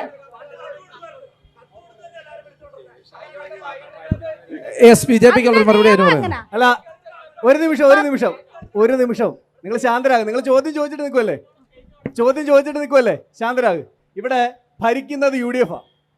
ഇവിടെ സ്റ്റാൻഡിംഗ് കമ്മിറ്റി ഭരിക്കുന്ന ആരാ? CPIയുടെ ചെയർപേഴ്സണാ. സ്റ്റാൻഡിംഗ് കമ്മിറ്റി അംഗങ്ങളാരാ? ഇടതുപക്ഷത്തിന്റെ ആളുകളാ. ഒരു BJPയുടെ അംഗം മാത്രമേ അവിടെ ഉണ്ടായിരുന്നുള്ളൂ എന്നുള്ളത് ഇവിടെ സൂചിപ്പിച്ചു കഴിഞ്ഞതാ. അപ്പൊ ഈ കേരളോത്സവം നടക്കാതെ വന്നതിന്റെ കാരണം ആരാ? ഈ നിങ്ങൾക്ക് കത്ത് കിട്ടാതിരുന്നതിന്റെ കാരണം ആരാ? ഇവിടുത്തെ ഇടതുപക്ഷവും വലതുപക്ഷവും. ഇവരിവിടെ കുറവനും കുറത്തിയും കളിക്കുക. ഇവിടെ പൊതുജനങ്ങളെ ഫേസ് ചെയ്യാനായിട്ട് അവിടെ ഉണ്ടായിരുന്നത് ഒരൊറ്റ BJPയുടെ കൗൺസിലറാണ്. ഒരു കുറവിന് കുറത്തിയല്ല. ഒരു കാര്യം കൂടി ഞാൻ ക്ലിയർ ആയിട്ട് സുജിൻ അടക്കമുള്ള നിങ്ങൾ DYFIയുടെ നേതാക്കന്മാർ അവിടെ വന്ന് സംസാരിച്ചതിൻ്റെ അടിസ്ഥാനത്തിൽ നിങ്ങൾ പറഞ്ഞത് ഞാൻ പറഞ്ഞോട്ടെ പൂർണ്ണമായ അർത്ഥത്തിൽ നിങ്ങൾ DYFI നേതാക്കന്മാർ സംസാരിച്ചதையும் സുജിൻ അടക്കമുള്ള ആളുകൾ സംസാരിച്ചപ്പോൾ നഗരസഭാ അധ്യക്ഷ സെക്രട്ടറിക്ക് കൊടുത്ത നിർദ്ദേശം എന്താ? കൃത്യമായ ആ പരിപാടി ആളുകൾ അറിഞ്ഞിട്ടില്ല എന്ന് പറഞ്ഞതിൻ്റെ അടിസ്ഥാനത്തിൽ മാറ്റിവെക്കാൻ നിങ്ങൾ പറഞ്ഞ രീതിയിൽ മാറ്റിവെക്കാൻ പറഞ്ഞു. ഉത്തരവടിച്ച് നിങ്ങളുടെ കയ്യിലേക്ക് തന്നില്ലേ? സ്വാഭാവികമായും സെക്രട്ടറിയാണ് പറയുന്നത്. സെക്രട്ടറിയാണ് തന്നത്. അത് തന്നത് മാത്രമല്ല, ഈ പരിപാടി നടക്കുന്ന, ഈ കേരളോത്സവം നടക്കുന്ന സമയത്തുണ്ടല്ലോ, ഇവിടെ കോൺഗ്രസിന്റെ വികസന മുന്നേറ്റം നടക്കുക. ഇവിടെ എന്ത് വികസനം നടന്നിട്ട് ഇവിടെ വികസന മുന്നേറ്റം നടക്കുന്നത്? എന്താ ഇവിടെ നടന്നത്? ചെയർപേഴ്സണായിരുന്നോ? പേഴ്സണൽ കാര്യത്തിൽ പങ്കെടുക്കുമെന്ന് പറഞ്ഞാൽ നിങ്ങളുടെ വോയിസ് ക്ലിപ്പ് ഞങ്ങളുടെയിലുണ്ട്. ഒരൊറ്റ കാര്യം ആദ്യം പറഞ്ഞൊരു കാര്യത്തിന് ബഹുമാനപ്പെട്ട വൈസ്മാൻ പറഞ്ഞില്ല, BJP-യുടെ 4 കൗൺസിലർമാരുടെ വാർഡുകളില് ലൈറ്റ് ഉണ്ടെന്ന്. തീർച്ചയായിട്ടും 4 പേരും കയ്യിൽ നിന്ന് കാശെടുത്ത് കിട്ടുന്ന തുച്ഛമായ പൈസയിൽ നിന്ന് ബൾബ് മേടിച്ച് ഒരു പോസ്റ്റിന് 200 രൂപ വെച്ച് കേട്ട്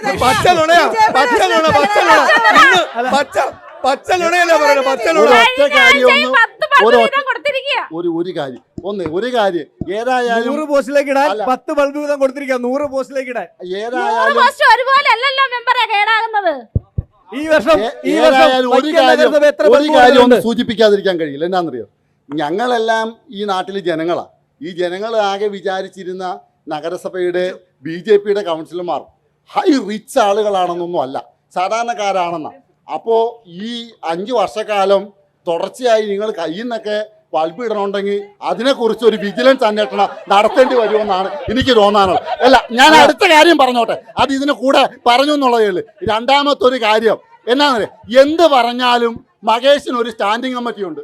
എൻ്റെ പൊന്നെ, ഈ പറയുന്ന കേരളോത്സവം നടത്തുന്നതിന് ഗവൺമെന്റ് ഒരു നോട്ടിഫിക്കേഷൻ ഇറക്കിയിട്ടുണ്ട്. ആ ഗവൺമെന്റിന്റെ നോട്ടിഫിക്കേഷനിൽ കൃത്യമായി പറഞ്ഞിരിക്കുന്നത് എന്താ? അത് കൃത്യമായി പറഞ്ഞിട്ടുണ്ട്, ഒരു സബ് കമ്മിറ്റി ഉണ്ടാക്കിയിട്ട് വേണം ചെയ്യാനെന്ന്. ആ സബ് കമ്മിറ്റി അഡ്വർടൈസ്മെന്റ് ഒരു കാര്യവും ചെയ്യാൻ കഴിയുന്ന കാര്യമല്ല. എന്നിട്ട് ഉടനെ അത് സ്റ്റാൻഡിംഗ് കമ്മിറ്റിയുടെ മുതുകത്ത് വെക്കേണ്ട. ഈ നഗരസഭാ ചെയർപേഴ്സണും ഈ നഗരസഭാ വൈസ് ചെയർമാനും ആ സമയത്ത് കേരളോത്സവം നടക്കുന്ന സമയത്ത് അവിടെ നിന്ന് ഒളിച്ചോടി. അതിൻ്റെ അടിസ്ഥാനത്തിൽ നഗരസഭാ സെക്രട്ടറിയെ DYFIക്കാർ തടഞ്ഞു നിർത്തി. അത് നാട്ടിലെ ആളുകളെ അറിയിക്കാതെ, ഇവിടെ സോണി പറഞ്ഞതുപോലെ ദേശാഭിമാനി പത്രത്തിൻ്റെ വാർത്തയല്ല, മനോരമ പത്രത്തിലെ വാർത്തയെന്ന് കാണിച്ച നിങ്ങളുടെ മുഖപത്രം അതാണെങ്കിൽ ഏതെങ്കിലും ഒരു പത്രത്തെ കാണിച്ചാൽ, ഇവിടെ അക്ഷര പ്രസ്സിൽ പ്രിന്റ് ചെയ്തിറക്കിയത് 3:30 മണിക്കാണ് അതിൻ്റെ നോട്ടീസ് ഇറക്കിയത്. 6 മണിക്കാണ് അതിനവിടെ നിന്ന് വെളിയിലേക്ക് ഇറങ്ങിയത്. അന്ന് 5 മണിക്ക് സൈറ്റ് ബ്ലോക്ക് ചെയ്തു, കേരളോത്സവത്തിൻ്റെ രജിസ്ട്രേഷൻ സൈറ്റ്. ഇതെല്ലാം പകൽ പോലെ നിൽക്കുക. അത് മുനിസിപ്പൽ സെക്രട്ടറിക്ക് ബോധ്യമായി. മുനിസിപ്പൽ സെക്രട്ടറി മറ്റൊരു കാര്യം കൂടി വളരെ കൃത്യമായി വ്യക്തമാക്കി. എന്താണെന്നറിയാവോ, ചിലപ്പോൾ പെരുമാറ്റച്ചട്ടം വന്നാൽ നഗരസഭാ കൗൺസിൽ പിരിച്ചുവിടും, പിന്നെ എൻ്റെ അധികാരത്തിൽ നടത്താം എന്ന നിലയിൽ പറഞ്ഞു. നിങ്ങളുടെ അധികാരത്തിൽ നടത്തിക്കോ, ഇവിടുത്തെ സെക്രട്ടറിയുടെ അധികാരത്തിൽ നടത്തിക്കോ, ഞങ്ങൾക്കൊരു വിരോധമില്ലാന്ന് ഈ DYFIക്കാർക്ക് രേഖാമൂലം എഴുതി കൊടുത്തു. അവരുമായി ചർച്ച നടത്തി. ആ DYFIക്കാരെ മാത്രമല്ല, ഈ നാട്ടിലെ ചെറുപ്പക്കാർ കളിക്കുന്ന 40 വയസ്സിൽ താഴെയുള്ള മുഴുവൻ ആളുകളെയും അക്കോമഡേറ്റ് ചെയ്യാൻ കഴിയുന്ന തരത്തിലേക്ക് ആ കേരളോത്സവം നടത്തിയിട്ടുണ്ട്. രാത്രി 1 മണിക്കും കേരളോത്സവം നടന്ന ഒരു ചരിത്രം ഈ വൈക്കത്തിനുണ്ട്. ആ വൈക്കത്തിൻ്റെ ചരിത്രം കലാകാരന്മാരുടെ ചരിത്രമാണ്. മമ്മൂട്ടിക്ക് അടക്കം ഈ ജന്മം നൽകിയ നാടാ ഈ നാട്. ആ നാട്ടിലെ ഒരു മഹത്തായ പ്രസ്ഥാനം ഇങ്ങനെ ചെയ്താൽ അത് കണ്ണടച്ച് ഇരുത്താൻ കഴിയില്ല. അത് വലിയ ഇവിടെ 4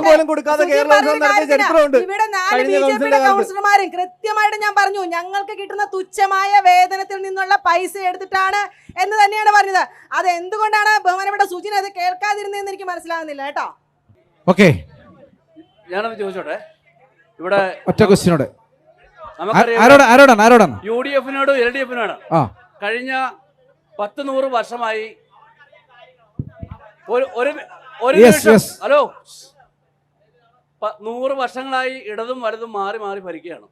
പ്രിയമുള്ളവരെ, നമ്മുടെ നാടിൻ്റെ അവസ്ഥ, പണ്ട് ഗാന്ധിജി സത്യാഗ്രഹത്തിന് ഇവിടെ എത്തിയപ്പോൾ ഉണ്ടായിരുന്ന ബോട്ട് ജെട്ടി പുതുക്കിപ്പെടുന്നതല്ലാതെ വേറെ ഒരു കാര്യവും ഇവിടെ ചെയ്തിട്ടില്ല എന്നുള്ളത് ഇവിടുത്തെ പകൽ പോലെ വ്യക്തമാണ്. അദ്ദേഹം ഇന്ന് ജീവിച്ചിരിപ്പുണ്ടെങ്കിൽ അദ്ദേഹം ഇറങ്ങി വഴി നടന്നു കിഴക്കോട്ട് പോയാൽ അദ്ദേഹത്തിന് വഴി തെറ്റാതെ ഈ പ്രാവശ്യവും വരാൻ പറ്റുന്ന ഒരു സാഹചര്യമാണ്. ക്വസ്റ്റ്യൻ പറയാം. ഇത് ഇവിടെ മത്സ്യത്തൊഴിലാളികളും കയർ തൊഴിലാളികളും കക്ക തൊഴിലാളികളും ഒക്കെ ഏറ്റവും പിന്നോക്കം നിൽക്കുന്ന ആൾക്കാർ ജീവിക്കുന്ന സ്ഥലമാണ്. മത്സ്യത്തൊഴിലാളികൾ ഇവിടുത്തെ വൈക്കത്തെ നഗരസഭയെ സംബന്ധിച്ച് ഏറ്റവും പ്രാധാന്യമേറിയ അല്ലെങ്കിൽ ഒരു വ്യവസായം നടക്കുന്ന ഒരു സ്ഥലമാണ് വൈക്കം കോവിലത്തങ്കടവ് മത്സ്യ മാർക്കറ്റ്. അതിൻ്റെ അവസ്ഥ ഒന്ന് പോയി നോക്കണം. ഇവിടുത്തെ വലിയ വികസനത്തിൻ്റെ കാര്യം ഇവർ UDF-ഉം LDF-ഉം പറയുന്നുണ്ടല്ലോ. 1,84,00,000 രൂപ മുടക്കി ഒരു മത്സ്യ സംസ്കരണശാല അവിടെ പണിതിട്ടുണ്ട്. അതിനുവേണ്ടി കേന്ദ്ര ഗവൺമെൻറ് ഫണ്ട് ചിലവഴിച്ച് അവിടെ അതിനുവേണ്ട ഫ്രീസിംഗ് സംവിധാനങ്ങളെല്ലാം ഉണ്ട്. അതെല്ലാം കട്ടുണ്ടുപോയി. ഒരു കേസ് കൊടുക്കാൻ ഒരാൾ പോലും ഇതില്ല. അതെല്ലാം കട്ടുണ്ടുപോയി. പ്രീതയുടെ മൂക്കിന് താഴെയാണ് കാര്യങ്ങൾ നടന്നിട്ടുള്ളത്. ഒരു കേസ് കൊടുക്കാൻ പോലും നഗരസഭയ്ക്കോ ഇവിടുത്തെ പ്രതിപക്ഷത്തിനോ പറ്റിയിട്ടില്ല എന്നുള്ളതാണ് നമ്മൾ മനസ്സിലാക്കേണ്ടത്. മറുപടി നമ്മൾ കോലത്തങ്കട് മാർക്കറ്റിനെ കുറിച്ച് പറയുകയാണെങ്കിൽ നമ്മൾക്ക് അത് വലിയ ഒരു നല്ല മാർക്കറ്റ് ആക്കണമെങ്കിൽ തീർച്ചയായും കോടിക്കണക്കിന് രൂപയുടെ കെട്ടിടവും അതുപോലെ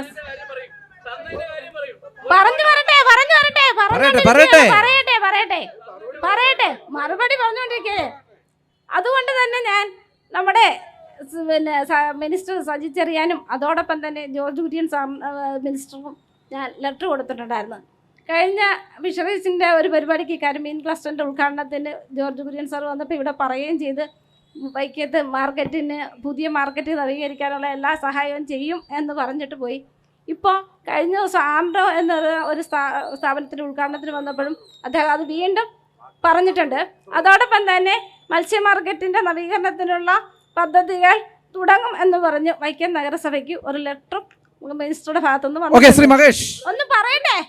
അല്ല ഇവിടെ ഞാനൊരു കാര്യം ചോദിച്ചിട്ട് അല്ല ഒരു മിനിറ്റ് നിങ്ങളിലേക്ക് വരികയാണ്. ഈ രാജേഷിന്റെ ചോദ്യത്തിനോട് മറുപടി പറഞ്ഞിട്ട് നമുക്ക് ഇത് വൈൻഡപ്പ് ചെയ്യാം. യെസ്, അത് പറയും പറയാം. ഈ 1 കോടി ചില്ലുവാനം രൂപയ്ക്ക് ഒരു കെട്ടിടം, അത് 84 ലക്ഷം. പറയട്ടെ, അത് 2010 ഉദ്ഘാടനം ചെയ്ത കെട്ടിടമാണ്. പക്ഷെ ഇന്ന് വരെ അത് പ്രവർത്തിപ്പിക്കാൻ കാര്യക്ഷമമല്ല. കാരണം നമ്മുടെ ഇവിടെ ഓപ്പൺ മാർക്കറ്റാണ്. അത് പറയട്ടെ, അതൊന്ന് പറഞ്ഞോട്ടെ. പറയട്ടെ, അവർ മറുപടി പറയും. അത് മത്സ്യത്തൊഴിലാളികൾക്ക് തന്നെ ഇപ്പം അവിടെ കൊടുക്കും. എന്റെ മകേഷ് രാജേഷ്, മത്സ്യത്തൊഴിലാളികളെ കണക്കിലെടുക്കുന്നില്ല. കോൺഗ്രസ് എന്ന പ്രസ്ഥാനം മത്സ്യത്തൊഴിലാളി ഉപജീവനം നടത്തി അവിടെ തന്നെ ഉപജീവനം നടത്തി 4 മണി മുതൽ അവർ മത്സ്യ മാർക്കറ്റിൽ വിൽപ്പന നടത്തുന്ന ആ വിൽപ്പന കഴിഞ്ഞതിന് ശേഷം ഭരണസാരഥ്യം ഏറ്റെടുക്കുന്ന പ്രീത രാജേഷ്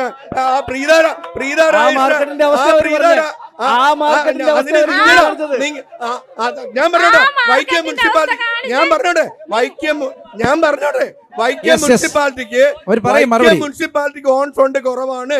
അതുകൊണ്ട് കേന്ദ്ര ഗവൺമെന്റിന് കൊടുത്തു. നിങ്ങൾക്ക് വാഗ്ദാനം മാത്രമല്ലേ ഉള്ളൂ.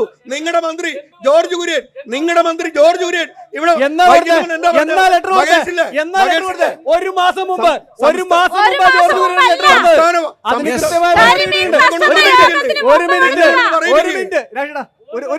ഒരു നിമിഷം ഒറ്റ മിനിറ്റ്. ബഹുമാനപ്പെട്ട വൈസ് ചെയർമാൻ ഇവിടെ കേന്ദ്രമന്ത്രിയുടെ ഇടപെടലിനെ പറ്റി ചോദിച്ചു. 1 മാസം മുമ്പ് നഗരസഭാ ചെയർപേഴ്സൺ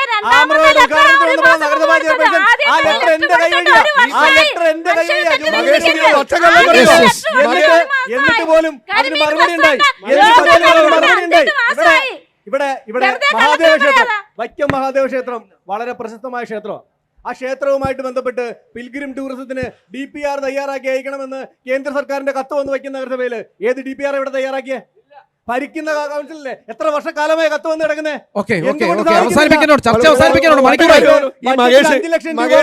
മകേഷ് പറഞ്ഞ ഒരു പച്ചക്കള്ളമുണ്ട്. 1 മാസം മുമ്പ് അവിടുന്ന് ഞാനും ഈ മകേഷും ചെയർപേഴ്സണും മോഹനകുമാരി എന്ന കൗൺസിലറുമായി ഈ ജോർജ് കുര്യൻ എന്ന മന്ത്രി സത്യപ്രതിജ്ഞയ്ക്ക് ശേഷം പാലായിൽ അദ്ദേഹം ആദ്യമായി വന്നപ്പോൾ ഞങ്ങൾ അവിടെ കൊണ്ട് മകേഷ് നേതൃത്വത്തിൽ കൊണ്ടാണ് നിവേദനം കൊടുത്തത്. അതിനു മുമ്പ്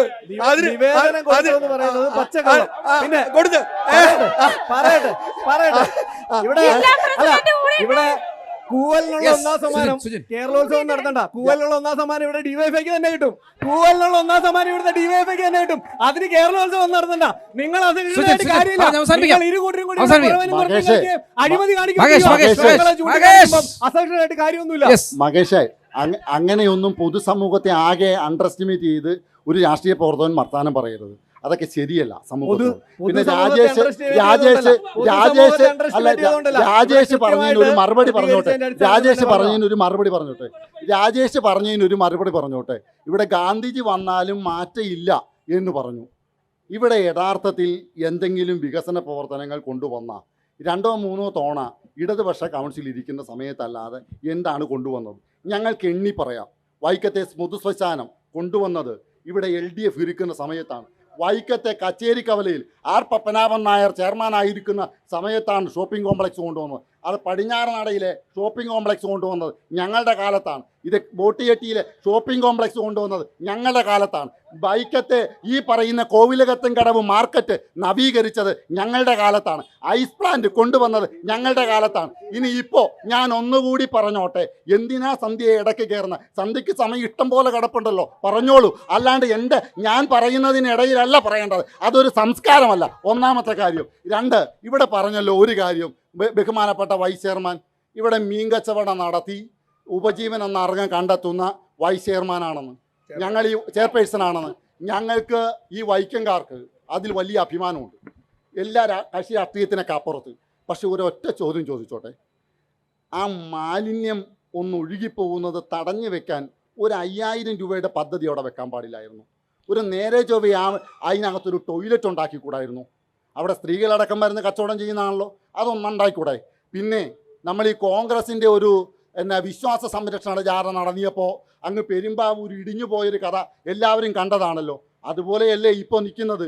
ആ ഷെഡിൻ്റെ കാലെല്ലാം ദ്രവിച്ച് അതിൻ്റെ സിമെൻറ്റ് പാളികളെല്ലാം ഇളകി കമ്പിയിൽ ഇങ്ങനെ നിൽക്കുക. അതിന് ഇച്ചിരി സിമെൻ്റ് ഒന്ന് തൂത്തുകൂടായിരുന്നോ? അത് ചെയ്യാൻ പാടില്ലായിരുന്നോ എന്ന് പറയുന്നത് ഞങ്ങളീ പറയുന്നത് ഈ നാടിലെ പൊതുവായിട്ടുള്ള മുഴുവൻ കാര്യങ്ങളും മുച്ചോട് മുടിച്ച ഒരു നഗരസഭയാണ് ഈ വൈക്കം നഗരസഭ ഈ 5 വർഷക്കാലം കൊണ്ട് ചെയ്തത്. സമയപരിമിതി മൂലം ഞാൻ ഇടപെടുകയാണ്. ശ്രീ മഹേഷ്, അടുത്ത 5 വർഷക്കാലം അടുത്ത 5 വർഷക്കാലം BJP ആണ് അധികാരത്തിൽ വരുന്നതെങ്കിൽ വൈക്കത്ത് ചെയ്യാൻ ഉദ്ദേശിക്കുന്ന പ്രധാന പരിപാടികളെ കുറിച്ച് ഒന്ന് വിശദീകരിക്കുമോ? ഒരു നിമിഷം സോണി ഇവിടെ അസംഷൻ ആവേണ്ട. സോണി പേടിക്കണ്ട. BJP വരും. സോണി ഇവിടെ ഇടതും വലതും പറഞ്ഞത് ഇവിടുത്തെ ടൗൺ ഹാൾ അടഞ്ഞു കിടക്കാൻ തുടങ്ങിയിട്ട് 5 വർഷക്കാലമല്ല. ഇവിടുത്തെ LIC കെട്ടിടം അടഞ്ഞു കിടക്കാൻ തുടങ്ങി. സ്വപ്ന പദ്ധതി എന്താണെന്ന് പറയൂ. ഞങ്ങളുടെ സ്വപ്ന പദ്ധതി എന്ന് പറയുന്നത് പിൽഗ്രിം ടൂറിസം എന്ന് പറയുന്നത് ഈ നഗരത്തിന്റെ വികസന പദ്ധതികൾ അടിസ്ഥാനമാക്കിയിട്ടുള്ള 80കളിലെ ടൗൺ പ്ലാനിംഗ് കുറച്ചും ഇവിടെ സൂചിപ്പിച്ചത്. 80കളിലെ ടൗൺ പ്ലാനിംഗ് അല്ല, ഞങ്ങൾ 2025 വികസന പദ്ധതികളാണ് പറയുന്നത്. ഈ നാട്ടിൽ നരേന്ദ്രമോദിയുടെ സർക്കാരിന്റെ നേതൃത്വത്തിൽ ഇവിടെ ഓപ്പൺ ജിമ്മുകൾ ഉണ്ടാവും. ഇവിടെ മനോഹരമായിട്ടുള്ള കായൽ തീരത്ത്, ഇവിടെ തോടുകളുടെ തീരത്ത് ഓപ്പൺ ജിമ്മുകൾ, നടപ്പാതകൾ, ആളുകൾക്ക് ഇരിക്കുന്നതിനുള്ള സൗകര്യങ്ങളടക്കം ഉണ്ടാവും. ഇവിടുത്തെ നഗരത്തിലെ തെരുവുകളെല്ലാം തന്നെ പ്രകാശ് പാത്ത് എന്ന് പറയുന്ന കേന്ദ്ര സർക്കാരിന്റെ പദ്ധതി വഴി ഞങ്ങൾ ഇവിടെ സോളാർ പദ്ധതികളായിട്ട് നടപ്പിലാക്കും. ഈ നാട്ടിൽ തെരുവ് നായ്കളെ ഷെൽട്ടർ ചെയ്യുന്നതിനുള്ള സൗകര്യങ്ങൾ ഉണ്ടാക്കും. ഈ നാട്ടിൽ കുട്ടികൾക്ക് പഠിക്കുന്നതിന് വേണ്ടിയിട്ട് പ്രധാനമന്ത്രി ജൻവികാസ് കാര്യക്രമം അടക്കമുള്ള പദ്ധതികൾ വഴി ഞങ്ങൾ ഇവിടുത്തെ ആശുപത്രികളും ഞങ്ങളിവിടെ കുട്ടികൾക്ക് പഠിക്കുന്നതിനുള്ള സൗകര്യങ്ങളും ഉണ്ടാക്കും. ഈ നാട്ടിൽ 100 വർഷക്കാലമായിട്ട് ഇവർ കൊടുക്കാത്ത മോഹന വാഗ്ദാനങ്ങളല്ല, ഇവിടെ ആളുകളെ സ്വപ്നം കാണുന്നതിന് പഠിപ്പിക്കുന്ന, ഇവിടെ നരേന്ദ്രമോദിയുടെ സർക്കാർ നടത്തി വരുന്ന പദ്ധതികളിലൂടെ കൃത്യമായ വികസനം ഉറപ്പാക്കിയാണ് ഭാരതീയ ജനതാ പാർട്ടി ചെയ്യുക. ഓക്കെ സുഭാഷ്, ഒരു കാര്യം ഇവിടെ ബഹുമാന്യനായ സുജിൻ പറഞ്ഞു, ഈ വൈക്കം നഗരത്തിൽ കാണുന്ന വികസന പ്രവർത്തനങ്ങളെല്ലാം ഇടതുപക്ഷ കൗൺസിലാണ്. ഇവിടെ അക്ഷരാർത്ഥത്തിൽ വൈക്കം നഗരത്തിൽ ഒരു വികസനം ഉണ്ടായെങ്കിൽ 2000 മേരി ജോർജ് ടീച്ചറിൻ്റെ കൗൺസിലാണ്. ഇവിടെ വൈക്കം സത്യാഗ്രഹം ഏതാണ്ട് 90% പൂർത്തീകരിച്ചു. IDSMT എന്ന് പറഞ്ഞ അന്നത്തെ കേന്ദ്ര ഗവൺമെൻറ് 3,37,00,000 രൂപ വൈക്കം നഗരസഭയ്ക്ക് ഗ്രാൻഡായി നൽകിയതിൻ്റെ അടിസ്ഥാനത്തിലാണ് വൈക്കത്ത് നമ്മുടെ പ്രൈവറ്റ് ബസ് സ്റ്റാൻഡിൽ ഷോപ്പിംഗ് കോംപ്ലക്സ് പണിത്, പടിഞ്ഞാറ് നടയിൽ ഷോപ്പിംഗ് കോംപ്ലക്സ് പണിത്. കൂടാതെ നമ്മുടെ ഇപ്പോൾ ലിങ്ക് റോഡ്, പാരലൽ റോഡായിട്ട് നമ്മൾ ഇന്ന് 4 ലിങ്ക് റോഡ്, ഇങ്ങനെ ഈ നഗരത്തിൻ്റെ പൊതുവായ ടൗൺ ഹാള്, ഇതെല്ലാം ശ്രീമതി മേരി ജോർജ് ചെയർപേഴ്സൺ ആയിരിക്കുന്ന കാലത്ത്, പിന്നെ ഇതിൻ്റെ എല്ലാം ഒരു ഭാഗ്യം ശ്രീ ഹരികുമാറിനുണ്ടായിട്ടുണ്ട്. ഇതിന്റെ എല്ലാം ഉദ്ഘാടനം ചെയ്യാനുള്ള ഒരു യാഥാർത്ഥ്യം. വീണ്ടും അധികാരത്തിൽ വന്നാൽ ചെയ്യാൻ ഉദ്ദേശിക്കുന്ന പ്രധാന കാര്യങ്ങൾ, UDF അധികാരത്തിൽ വന്നാൽ ഈ കൗൺസിലിന്റെ ഒരു പിന്തുടർച്ച എന്ന രീതിയിൽ കഴിഞ്ഞ കോൺഗ്രസ് ജനങ്ങളുടെ മുന്നിൽ വെച്ച ഒരു പ്രകടന പത്രികയുണ്ട്. ആ പ്രകടന പത്രിക അനുസരിച്ചാണ് ഞങ്ങൾ ഈ 5 വർഷക്കാലവും ഞങ്ങൾ ഭരിച്ചത്. അതുപോലെ തന്നെ ജനങ്ങളിൽ നിന്നും ഞങ്ങൾ പറഞ്ഞോട്ടെ രാഷേ, ഞാനിത് പറഞ്ഞോട്ടെ, ജനങ്ങളിൽ നിന്നും അവരുടെ അഭിപ്രായങ്ങൾ ശേഖരിച്ച് അവയെ ക്രോഡീകരിച്ചുകൊണ്ടാണ് എന്നും കോൺഗ്രസ് ജനപക്ഷത്തിൽ നിന്നുകൊണ്ടാണ് ഓരോ പദ്ധതികളും ആവിഷ്കരിക്കുന്നത്. അങ്ങനെയുള്ള പദ്ധതികൾക്ക് ഞങ്ങൾ ദീർഘവീക്ഷണത്തിൽ ഈ നഗരത്തെ അടുത്ത 25 വർഷക്കാലത്തെ മുന്നിൽ കണ്ടുകൊണ്ടുള്ള പദ്ധതികളായിരിക്കും. അല്ലാതെ ഇവർ പറയുന്ന 80ലെ മാസ്റ്റർ പ്ലാൻ അല്ല, കൃത്യമായും ഒരു ദിശാബോധത്തോടു കൂടി ജനങ്ങളുടെ ആവശ്യങ്ങൾക്ക് അനുസൃതമായ മാസ്റ്റർ പ്ലാൻ തയ്യാറാക്കിക്കൊണ്ട് ജനങ്ങളുടെ മുന്നിലേക്ക് എത്തും. അതാണ് ഞങ്ങൾക്ക് UDF പറയാനുള്ളത്. LDF അധികാരത്തിൽ വന്നാൽ ചെയ്യാൻ ഉദ്ദേശിക്കുന്ന പ്രധാന കാര്യങ്ങൾ, LDF അധികാരത്തിൽ വന്നാൽ സമയക്കുറവുണ്ട് LDF അധികാരത്തിൽ വന്നാൽ ചെയ്യാൻ ഉദ്ദേശിക്കുന്ന പ്രധാന കാര്യങ്ങൾ വളരെ ലളിതമായി ഒന്നാമത് പറയാം. ഇപ്പോൾ ഈ ഡിസംബർ മാസം 12-ാം തീയതി വൈക്കം ഗവൺമെൻറ് വൈക്കത്തമ്പലത്തിലെ അഷ്ടമിയാണ്. ഇതുപോലൊരു അഷ്ടമി നാളിലാണ് ആ 12-ാം ഉത്സവത്തിന് ആളുകൾ ഇങ്ങനെ തിങ്ങിക്കൂടി നിൽക്കുമ്പോഴും ഇവിടെ വെച്ചാണ് ഒരു പാവപ്പെട്ട ചെറുക്കനെ കരിമ്പൻ തടിക്ക് ഒരു കൂട്ടം കഞ്ചാവ് മാഫിയക്കാർ തല്ലിക്കൊന്നത്. തർക്കമെന്താ? അതിഭീകരമായ സ്ഥിതി. അതിന് പിന്നീട് ചില ആളുകൾക്ക് ഇപ്പോൾ ഞാൻ അങ്ങനെ പറഞ്ഞ ചില വാക്കുകൾ പിടിക്കുന്നുണ്ട്. എന്താണെന്ന് വെച്ച് കഴിഞ്ഞാൽ ആ കൊലയാളികൾക്ക് ചില രാഷ്ട്രീയമുണ്ടായിരുന്നു. ആ രാഷ്ട്രീയം ആണ് അവർ പറഞ്ഞത്. ഞാൻ ഇപ്പോൾ പറഞ്ഞത് അതുകൊണ്ടല്ല. പക്ഷേ അന്ന് വൈക്കത്ത് ഈ അതിനുശേഷം വന്ന ഇടതുപക്ഷ കൗൺസിൽ ഇവിടെ MLA ഫണ്ട് ഉപയോഗിച്ച് നടപ്പിലാക്കിയ CCTV ക്യാമറ ഇപ്പോൾ എന്താ സ്ഥിതി എന്ന് ഇവിടുത്തെ വൈസ് ചെയർമാൻ പറയണം. ഞങ്ങൾ ആദ്യമേ ഇവിടെ നഗരത്തിലാകെ CCTV വയ്ക്കുമെന്നുള്ളതാണ് ഒന്നാമത് പറയും. 1000 കാര്യങ്ങളുടെ വർത്തമാനമല്ല. ഒന്നാമത് ഈ നഗരത്തിൽ കെട്ടുകിടക്കുന്ന വഴിവിളക്കുകൾ തെളിയിക്കും. ഈ നാട്ടിലെ അംഗനവാടികളെ പിള്ളേരുടെ പോഷകാഹാര കേന്ദ്രം കൂടിയാക്കി മാറ്റും. ഈ നാട്ടിലെ വയോവൃദ്ധരായ ജനതയെ സംരക്ഷിക്കുവാനുള്ള വയോമിത്രം പദ്ധതി വീടുകളിൽ കാര്യക്ഷമമായി നടപ്പിലാക്കും. ഈ നാടിനെ വഴിവിളക്കുകൾ നന്നാക്കുന്നതോടൊപ്പം വഴിയരികിൽ കൂടുന്ന മാലിന്യങ്ങൾ മാന്യമായി സംസ്കരിക്കാനുള്ള സംവിധാനങ്ങൾ ഒരുക്കും. ഇന്നലകളിൽ ചെയ്തതുപോലെ ഇവിടെ മാതൃകാപരമായ സംവിധാനങ്ങൾ ഉയർത്തി വിദ്യാഭ്യാസ മേഖലയ്ക്ക് അനുവദിക്കുന്ന പണം ആ പാഠ്യപദ്ധതിക്കും പാഠ്യേതര പദ്ധതിക്കും വേണ്ടി ഉയർത്താൻ കഴിയും. അതുപോലെ തന്നെ ആശുപത്രികളടക്കമുള്ള മറ്റ് ആതുര സേവന കേന്ദ്രങ്ങൾക്ക് അവയുടെ പദ്ധതി പണം കൃത്യമായി കൊടുത്തുകൊണ്ട് ജനങ്ങൾക്ക് പ്രയോജനകരമാവുന്ന പദ്ധതികളാക്കി ആരോഗ്യ മേഖലയെ മനുഷ്യരെ കൈപിടിച്ചുയർത്തുവാൻ ഇടതുപക്ഷ കൗൺസിലിന് കഴിയും. അതുപോലെ തന്നെ മാതൃകാപരമായി വൈക്കം എന്ന മനോഹരമായ ആ ചരിത്ര നഗരത്തെ എന്നും ലോകത്തിൻ്റെ മുമ്പിൽ അടയാളപ്പെടുത്തുന്ന തരത്തിലേക്കുള്ള ചരിത്ര സ്തൂപങ്ങൾ ഈ മണ്ണിൽ സ്ഥാപിക്കപ്പെടും. ഒരു തർക്കവുമില്ല.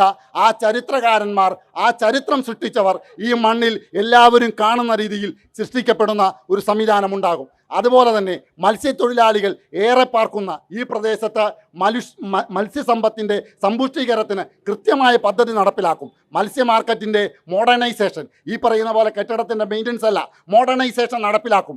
ആധുനിക മത്സ്യ മാർക്കറ്റ് എന്നത് ഇതാണ് എന്ന് ബോധ്യപ്പെടുത്തും. അതല്ലാതെ ഈ നാടിന് കൊള്ളാത്ത വികസനങ്ങളല്ല ഇടതുപക്ഷ കൗൺസിലർമാർ ഇവിടെ വരുമ്പോൾ ഭരണത്തിലേറുമ്പോൾ നടപ്പിലാക്കാൻ ഉദ്ദേശിക്കുന്നത്. അങ്ങനെ വിഭാവനപൂർവമായ ടൂറിസം പദ്ധതിയിലൂടെ അപ്പുറത്തെ ബീച്ചിനെയും അപ്പുറത്തെ പുഴയോരത്തെയും ഒക്കെ ഒരുക്കിക്കൊണ്ട് അടിസ്ഥാന സൗകര്യങ്ങൾ മെച്ചപ്പെടുത്തിക്കൊണ്ട് ഈ നാട്ടിലേക്ക് ടൂറിസത്തെ കൂടി കൂട്ടിക്കൊണ്ടുവന്ന ഈ നാടിൻ്റെ മുനിസിപ്പാലിറ്റിയുടെ പദ്ധതി പണം വർദ്ധിപ്പിക്കുവാനുള്ള പ്രവർത്തനം നടത്തും. സ്വപ്ന പദ്ധതി ഉണ്ടെങ്കിൽ ഒരെണ്ണം പറയാം. സ്വപ്ന പദ്ധതി വൈക്കം നഗരസഭയുടെ ഏറ്റവും സുപ്രധാനമായ സ്ഥലമാണ് വൈക്കം ബീച്ച്.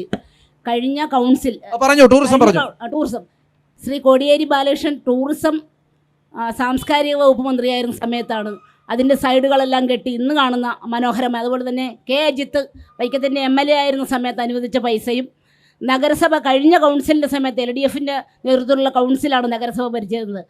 നഗരസഭയുടെ ഫണ്ടിൽ നിന്ന് മുടക്കി ചെയ്തതല്ലാതെ ഈ കൗൺസിൽ അധികാരത്തിൽ വന്നതിന് ശേഷം ഒരു രൂപ പോലും മുടക്കി ആ ബീച്ചിൽ യാതൊരുവിധ വികസന പ്രവർത്തനങ്ങളും ചെയ്തിട്ടില്ല. അവിടെ മനോഹരമായ ടൂറിസം പദ്ധതി കൊണ്ടുവന്നതിന് വേണ്ടി അത് പറഞ്ഞു മുന്നണി എന്ന് പറഞ്ഞു.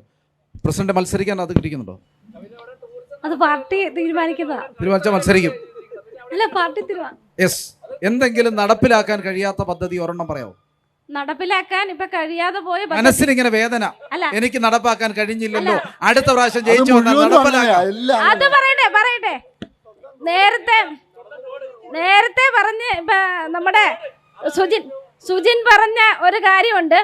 പിന്നെ മത്സ്യ മാർക്കറ്റിന്റെ കാര്യത്തിൽ ഞാൻ സജി ചെറിയാൻ മന്ത്രിയെ കണ്ടതാണ്. അന്നേരം അദ്ദേഹം പറഞ്ഞ് കിബിയിൽപ്പെടുത്തി തരാമെന്ന് പറഞ്ഞ് 2 വർഷം ഞാൻ ആദ്യം ചെയ്ത ആദ്യത്തെ ഒരു ജോലി, എൻ്റെ ആദ്യത്തെ ഒരു നിവേദനം അദ്ദേഹത്തിനുള്ളതായിരുന്നു. പിന്നെ ജോർജ് കുര്യൻ സാറിന് കൊടുത്തു, 1 വർഷം മുൻപ് കൊടുത്തു. ഇപ്പൊ 2ാമത് വർഷം കൊടുത്തപ്പോഴാണ് ലെറ്റർ 1 വർഷമൊക്കെ കഴിഞ്ഞു. ആ 2 പദ്ധതി അതോടൊപ്പം തന്നെ നമ്മള് ഒരു ട്രീറ്റ്മെൻറ്റ് പ്ലാന്റ് ഒരു അവിടെ ബയോഗ്യാസ് വെച്ചിട്ടുണ്ട്. 7 ലക്ഷം രൂപയുടെ അതിൻ്റെ ടെൻഡർ നടപടി കഴിഞ്ഞു.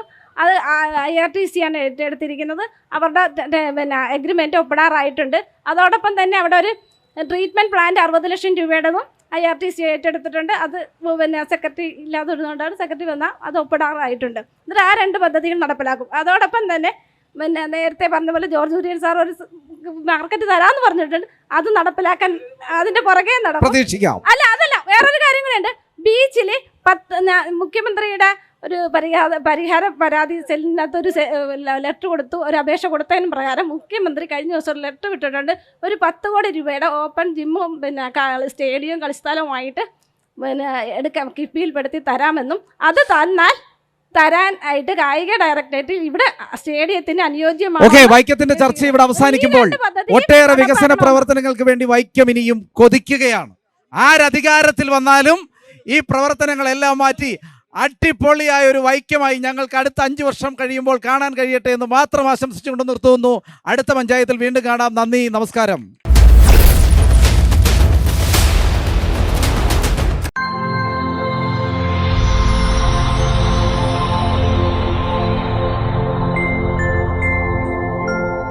ദൃശ്യ പോരാട്ടം 2025 നിങ്ങൾക്കായി അവതരിപ്പിച്ചത് Alappad gold, Pala, Mundakkayam, Karukachal. Co sponsored by Mary Queens hospital, 26 mile, Kanjirappally.